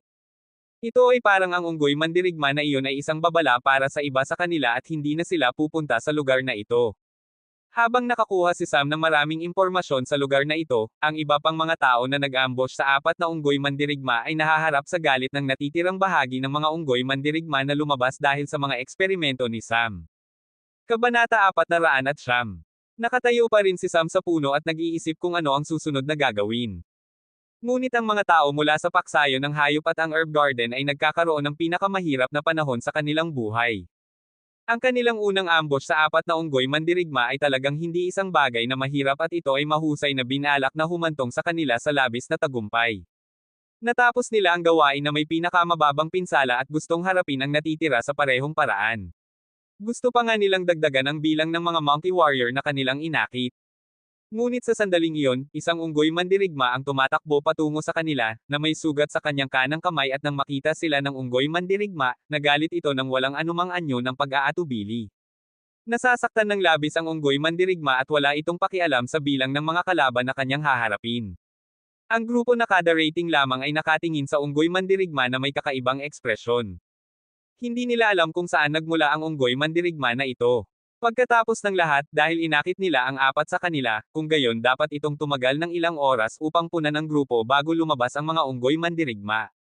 Maaari nilang isipin na mabilis ang karagdagan, ngunit may ipapaliwanag nila ang pinsala sa unggoy mandirigma.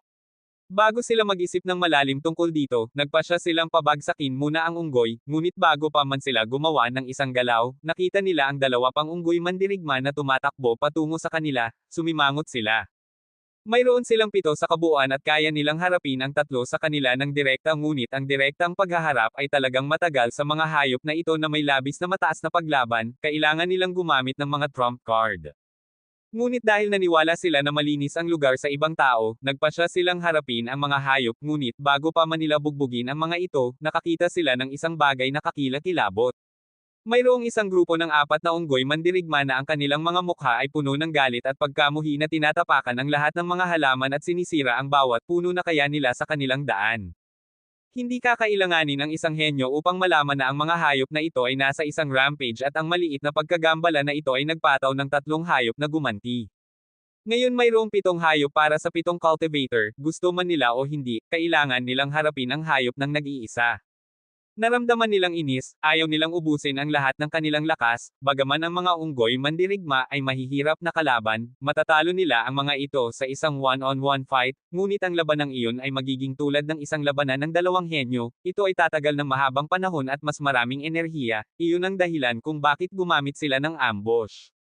Kahit na hindi nagkaroon ng madaling panahon si Sam sa mga hayop. Ngunit ngayon, napilitan silang lumaban. Hindi alam ni Sam na pinapahirapan ng kanyang mga pagpukaw ang mga cultivator ng herb garden at ang paksayo ng hayop. Ngunit hindi siya gaanong mag-alala. Sa sandaling ito, iniisip niya kung magandang ideya para sa kanya na pukawin ang iba pang mga grupo sa parehong paraan. Ngunit nag-aalala siya na kung hindi niya hinarap ang mga hayop ng mabilis, ang malaking grupo na iyon ay talagang magagalit at sisirain ang buong lugar.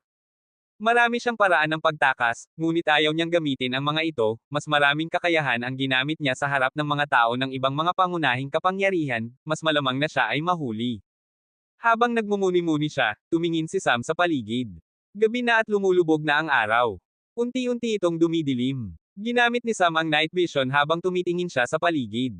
Ang mga monkey warrior na paminsan-minsan ay lumalabas ay hindi gumagala ng labis, basta na lamang silang pumipili ng isang direksyon at dahan-daang ginagala ang buong kagubatan, hindi katulad ng mga nagwawala na pupunta sa isang tuwid na linya. Habang sinusuri ni Sam ang paligid, nakita niya ang 7 cultivator na nakikipagbanggaan sa 7 unggoy mandirigma. Bagaman ang labanan ay nasa pantay na termino, ang 3 sa mga unggoy mandirigma ay nagtamo ng ilang seryosong pinsala bago sumali sa kanila ang iba pang 4 at ang 3 sa kanila ay nasugatan na ng mga bala ni Sam. Kaya, walang paraan na mapapagana nila ang mga kandidato at pagkatapos ng ilang mahigpit na pakikibaka, nanalo ang mga kandidato. Ngunit nagtamo sila ng ilang mga pinsala at hindi pa man sila lumipat patungo sa origin place dahil nagpasya silang magpahinga ng kaunti. Ang lahat ay umiinom ng mga tableta at pinagagaling ang kanilang mga sarili habang sila ay nakabawi. Biglang nagkaroon si Sam ng ideya at isang masamang ngiti ang lumitaw sa kanyang mukha. Hindi siya gumawa ng isang galaw at basta na lamang tumayo sa puno ng tahimik. Pagkatapos ng halos isang oras, nagsimulang maglakad ang grupo patungo sa origin place. Ngumiti si Sam at minsan pang itinutok sa isa pang grupo ng mga unggoy mandirigma, itinoon niya para sa ulo at sumabog ang ulo na may isang putok. Tiningnan ng natitirang siyam na unggoy ang kanyang direksyon sa isang galit na pagkabaliw at bago sila makatugon, isa pang ulo ang pinasabog at ginawa nitong mas galit ang mga unggoy mandirigma. Ngunit pinahintulutan din ako ng pangalawang pagbaril na paliitin ang lokasyon. Pagkatapos ay nagtungo ang 8 sa kanila patungo sa puno, ngunit sa sandaling ito isa pang bala ang binaril na wala ang isa pang unggoy ng ganoon. Labis na sigurado ang mga unggoy mandirigma kung saan nagmumula ang mga bala. Hindi na rin nag-abala si Sam na magtago pa at nagsimulang magbaril, nagbantay ang mga unggoy kaya nagawa nilang iwasan ang mga headshot. Iyon ang kapintasan ng isang sniper, sa sandaling bumaril sila ng masyadong maraming bala mula sa parehong pwesto, mahahanap ng mga kalaban ang kanilang lokasyon at mahihirapan silang tumama, ngunit gayunpaman, nagawa pa rin ni Sam na makakuha ng ilang mga shoulder shot, chest shot, at iba pa. Ang pinsala ay hindi masyadong malaki, ngunit talagang binawasan nito ang kanilang pagiging epektibo sa labanan. Sa oras na makarating ang mga Monkey Warrior sa kanyang puno, 5 sa 7 ang nasugatan. Agad na ginamit ni Sam ang shadow transfer at bumalik sa isa pang puno. Natigilan ng mga unggoy mandirigma sa isang paggalaw, ngunit pinayagan sila ng kanilang masigasig na mga instinct sa labanan na hanapin kung nasaan si Sam, agad. Hindi na sila nilabanan o binaril ni Sam. Basta na lamang siyang lumipat mula sa isang puno patungo sa isa pa ng tahimik. Walang mga senyales niya at kung hindi mapagmasid ang isa ay hindi man lang nila malalaman na may isang tao doon. At hindi nagtagal, nagalit ang mga Monkey Warrior sa parehong oras, ang grupo ng 7 ay nagpakawala rin ng isang hiyaw ng katatakutan. 7 kalaban muli at sa pagkakataong ito ay mas marami pa. Bago pa man nila maisip kung ano ang nangyayari, inatake sila ng mga hayop ng walang pakialam sa mundo. Nagsimula ang isa pang labanan at sa pagkakataong ito, aabutin ng mas kaunting oras kaysa sa nauna dahil mahigit sa kalahati sa kanila ang nasugatan, kaya mabilis na makakayanan sila ng mga kandidato. Habang sila ay natigil sa labanan, si Sam minsan pang bumalik sa parehong puno at muling tumayo roon, habang pinapanood niya ang labanan na may night vision. Ayaw niyang gumugol ng maraming oras na hinahabol ng mga unggoy mandirigma, kaya nagpasya siyang gamitin ang grupo ng 7 upang gawin ang kanyang iniutos. Pagkatapos ng lahat, narito pa rin sila, magiging sayang kung hindi gagamitin ang kanilang mga kakayahan bago sila alisin. Naghintay si Sam hanggang sa matapos ang labanan at muling hinayaan silang magpagaling. Habang nagtutok sila sa pagpapagaling, nagsimula rin silang magtalakayan, 2 wave ng pag-atake, hindi ito normal. Ano sa tingin mo ang nangyayari ngayon? Ang 2 grupo ng mga unggoy mandirigma na iyon ay tiyak na hindi normal. Tanong ng lalaki, mula sa herb garden sa iba. Tahimik ang iba sa kanila sa loob ng 1 segundo at hindi tumugon, pagkatapos ng maikling katahimikan ay nagsalita ang isa sa kanila. Posible bang sinusubukan silang pukawin ng ibang mga grupo upang pagurin tayo? Hindi malamang, kung totoo iyan, ngayon ang pinakamagandang oras para gumawa sila ng aksyon. Ngunit walang tao dito. Kung gayon sa tingin mo ba, nakatagpo ang mga hayop ng isang makapangyarihang tao at tumakas sa panig na ito? Tila masyadong malayo, mula sa alam ko, ang iba pang mga grupo ay nagkakampo sa iba pang mga pinagtitipunan na lugar. Wala silang gaanong oras para pumunta at manghuli dito at ang iba pang mga lugar ay hindi maaaring ituring na malapit. Habang nag-iisip sila ng maraming espekulasyon, mayroon lamang silang isang desisyon at iyon ay pumunta sa lugar at tingnan kung ano ang eksaktong nangyayari sa kanilang sariling mga mata. Makakarating lamang sila sa isang conclusion pagkatapos nilang makita ito. Kaya, lumipas ang ilang oras at medyo malayo na ito sa madaling araw. Sa sandaling ito, maingat silang lumipat patungo sa pinagmulang lugar at pinanatili pa nga nila ang isang mahusay na distansya sa pagitan ng kanilang mga sarili. Ngunit dumating pa rin ang wave ng mga unggoy mandirigma. Hindi nila maiwasang makaramdam ng pagkabigo. Matapos nilang talunin ito, ang parehong oras ng pahinga at sa oras na sumikat ang araw, dumating ang isa pang wave. Matapos harapin ito, halos gusto na nilang sumuko. Ngunit bigla nilang naisip ang isang bagay na sinabi ng isa sa kanila. Sa tingin ko ito ay isa sa mga pagsubok. Naaalala ba ninyo kung paano nawala ang mga bangkay ng unggoy mandirigma sa sandaling mahawakan namin? Tanong niya na may sigasig, siya ay walang iba kundi ang pinili ng Beast Faction. Tumango ang lahat at nagpatuloy siya. Nangangahulugan iyon na hindi sila totoo sa tingin ko ang mga sugatang unggoy mandirigma na ito ay tulad din noon, hindi rin sila totoo at maaaring bahagi sila ng isang pagsubok na nagbibigay sa amin ng kayamanan sa lugar na iyon. Kung malilinaw natin ang pagsubok, maaari tayong manalo ng isang kayamanan. Sa sandaling sinabi niya iyon, lahat sila na gustong umalis sa lugar na ito at iwanan ang mga iniisip sa paghahanap sa mga gusaling iyon, ay biglang nakaramdam ng pagiging refreshed. Kung narinig sana ni Sam, maraming beses siyang nagpasalamat sana sa kanya. Nag-aalala rin siya na aalis ang mga taong ito. Ngayon na tila mas determinado sila, itinutok muli ni Sam ang rifle sa huling grupo ng Monkey Warrior. Kabanata 410. Nakatayo pa rin si Sam sa puno at nag-iisip tungkol sa kung ano ang susunod na gagawin. Ngunit ang mga tao mula sa paksayo ng hayop at ang herb garden ay nagkakaroon ng pinakamahirap na panahon sa kanilang buhay. Ang kanilang unang ambush sa 4 na unggoy mandirigma ay talagang hindi isang bagay na mahirap at ito ay mahusay na binalak na humantong sa kanila sa labis na tagumpay. Natapos nila ang gawain na may pinakamababang pinsala at gustong harapin ang natitira sa parehong paraan. Gusto pa nga nilang dagdagan ang bilang ng mga unggoy mandirigma na kanilang inakit. Ngunit sa sandaling iyon, isang unggoy mandirigma ang tumatakbo patungo sa kanila, na may sugat sa kanyang kanang kamay at nang makita sila ng unggoy mandirigma, nagalit ito ng walang anumang anyo ng pag-aatubili. Labis na nasasaktan ng unggoy mandirigma at wala itong pakialam sa bilang ng mga kalaban na kanyang haharapin. Ang grupo na kada rating lamang ay nakatingin sa unggoy mandirigma na may kakaibang ekspresyon. Hindi nila alam kung saan nagmula ang unggoy mandirigma na ito. Pagkatapos ng lahat, dahil inakit nila ang apat sa kanila, kung gayon dapat itong tumagal ng ilang oras upang punan ng grupo bago lumabas ang mga unggoy mandirigma. Maaari nilang ipalagay na mabilis ang karagdagan, ngunit may ipapaliwanag nila ang pinsala sa unggoy mandirigma.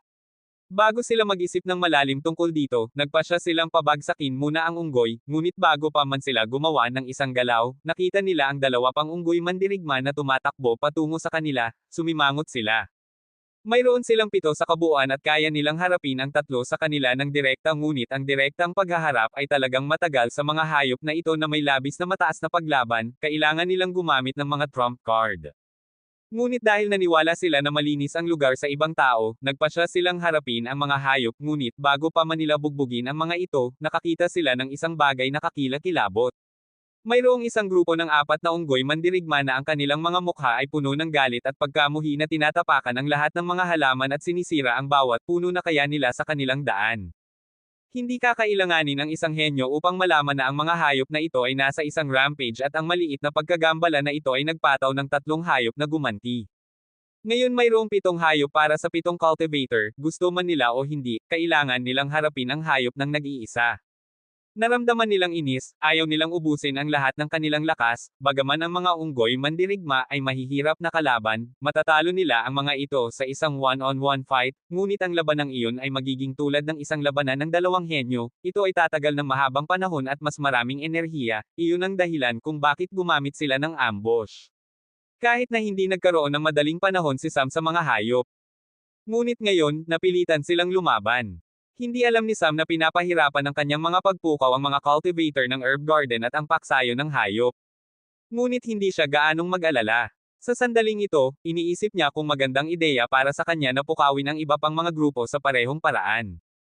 Ngunit nag-aalala siya na kung hindi niya hinarap ang mga hayop ng mabilis, ang malaking grupo na iyon ay talagang magagalit at sisirain ang buong lugar. Marami siyang paraan ng pagtakas, ngunit ayaw niyang gamitin ang mga ito, mas maraming kakayahan ang ginamit niya sa harap ng mga tao ng ibang mga pangunahing kapangyarihan, mas malamang na siya ay mahuli. Habang nagmumuni-muni siya, tumingin si Sam sa paligid. Gabi na at lumulubog na ang araw. Unti-unti itong dumidilim. Ginamit ni Sam ang night vision habang tumitingin siya sa paligid. Ang mga monkey warrior na paminsan-minsan ay lumalabas ay hindi gumagala ng labis, basta na lamang silang pumipili ng isang direksyon at dahan-daang ginagala ang buong kagubatan, hindi katulad ng mga nagwawala na pupunta sa isang tuwid na linya. Habang sinusuri ni Sam ang paligid, nakita niya ang 7 cultivator na nakikipagbanggaan sa 7 unggoy mandirigma. Bagaman ang labanan ay nasa pantay na termino, ang 3 sa mga unggoy mandirigma ay nagtamo ng ilang seryosong pinsala bago sumali sa kanila ang iba pang 4 at ang 3 sa kanila ay nasugatan na ng mga bala ni Sam. Kaya, walang paraan na mapapagana nila ang mga kandidato at pagkatapos ng ilang mahigpit na pakikibaka, nanalo ang mga kandidato. Ngunit nagtamo sila ng ilang mga pinsala at hindi pa man sila lumipat patungo sa origin place dahil nagpasya silang magpahinga ng kaunti. Ang lahat ay umiinom ng mga tableta at pinagagaling ang kanilang mga sarili habang sila ay nakabawi. Biglang nagkaroon si Sam ng ideya at isang masamang ngiti ang lumitaw sa kanyang mukha. Hindi siya gumawa ng isang galaw at basta na lamang tumayo sa puno ng tahimik. Pagkatapos ng halos isang oras, nagsimulang maglakad ang grupo patungo sa origin place. Ngumiti si Sam at minsan pang itinutok sa isa pang grupo ng mga unggoy mandirigma, itinoon niya para sa ulo at sumabog ang ulo na may isang putok. Tiningnan ng natitirang siyam na unggoy patungo sa kanyang direksyon sa isang galit na pagkabaliw at bago sila makatugon, isa pang ulo ang pinasabog at ginawa nitong mas galit ang mga unggoy mandirigma. Ngunit pinahintulutan din ako ng pangalawang pagbaril na paliitin ang lokasyon. Pagkatapos ay nagtungo ang 8 sa kanila patungo sa puno, ngunit sa sandaling ito gumamit si Sam ng shadow transfer at bumalik sa isa pang puno. Natigilan ng mga unggoy mandirigma sa isang paggalaw, ngunit pinayagan sila ng kanilang masigasig na mga instinct sa labanan na hanapin kung nasaan si Sam, agad. Hindi na sila nilabanan o binaril ni Sam. Basta na lamang siyang lumipat mula sa isang puno patungo sa isa pa ng tahimik. Walang mga senyales niya at kung hindi mapagmasid ang isa ay hindi man lang nila malalaman na may isang tao doon. At hindi nagtagal, nagalit ang mga Monkey Warrior sa parehong oras, ang grupo ng 7 ay nagpakawala rin ng isang hiyaw ng katatakutan. 7 kalaban muli at sa pagkakataong ito ay mas marami pa. Bago pa man nila maisip kung ano ang nangyayari, inatake sila ng mga hayop ng walang pakialam sa mundo. Nagsimula ang isa pang labanan at sa pagkakataong ito, aabutin ng mas kaunting oras kaysa sa nauna dahil mahigit sa kalahati sa kanila ang nasugatan, kaya mabilis na makakayanan sila ng mga kandidato. Habang sila ay natigil sa labanan, si Sam minsan pang bumalik sa parehong puno at muling tumayo roon, habang pinapanood niya ang labanan na may night vision. Ayaw niyang gumugol ng maraming oras na hinahabol ng mga unggoy mandirigma, kaya nagpasya siyang gamitin ang grupo ng 7 upang gawin ang kanyang iniutos. Pagkatapos ng lahat, narito pa rin sila, magiging sayang kung hindi gagamitin ang kanilang mga kakayahan bago sila alisin. Naghintay si Sam hanggang sa matapos ang labanan at muling hinayaan silang magpagaling. Habang nagtutok sila sa pagpapagaling, nagsimula rin silang magtalakayan, 2 wave ng pag-atake, hindi ito normal. Ano sa tingin mo ang nangyayari ngayon? Ang 2 grupo ng mga unggoy mandirigma na iyon ay tiyak na hindi normal. Tanong ng lalaki, mula sa herb garden sa iba. Tahimik ang iba sa kanila sa loob ng 1 segundo at hindi tumugon, pagkatapos ng maikling katahimikan ay nagsalita ang isa sa kanila. Posible bang sinusubukan silang pukawin ng ibang mga grupo upang pagurin tayo? Hindi malamang, kung totoo iyan, ngayon ang pinakamagandang oras para gumawa sila ng aksyon. Ngunit walang tao dito. Kung gayon sa tingin mo ba, nakatagpo ang mga hayop ng isang makapangyarihang tao at tumakas sa panig na ito?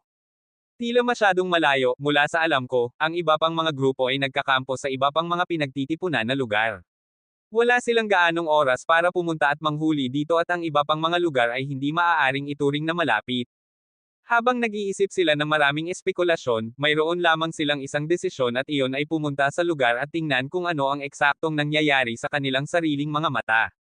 Kaya, lumipas ang ilang oras at medyo malayo na ito sa madaling araw.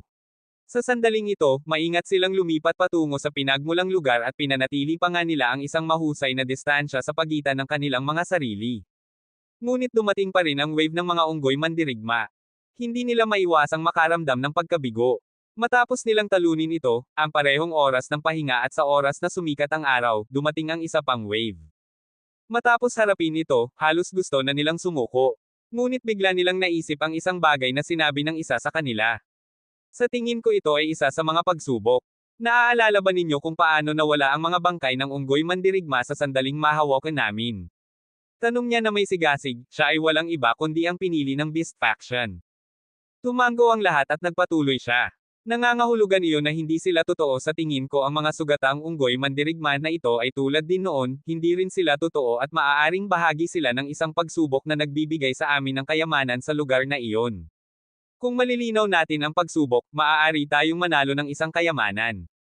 Sa sandaling sinabi niya iyon, lahat sila na gustong umalis sa lugar na ito at iwanan ang mga iniisip sa paghahanap sa mga gusaling iyon, ay biglang nakaramdam ng pagiging refreshed. Kung narinig sana ni Sam, maraming beses siyang nagpasalamat sana sa kanya. Nag-aalala rin siya na aalis ang mga taong ito. Ngayon na tila mas determinado sila, itinutok muli ni Sam ang rifle pabalik sa huling grupo ng Monkey Warrior.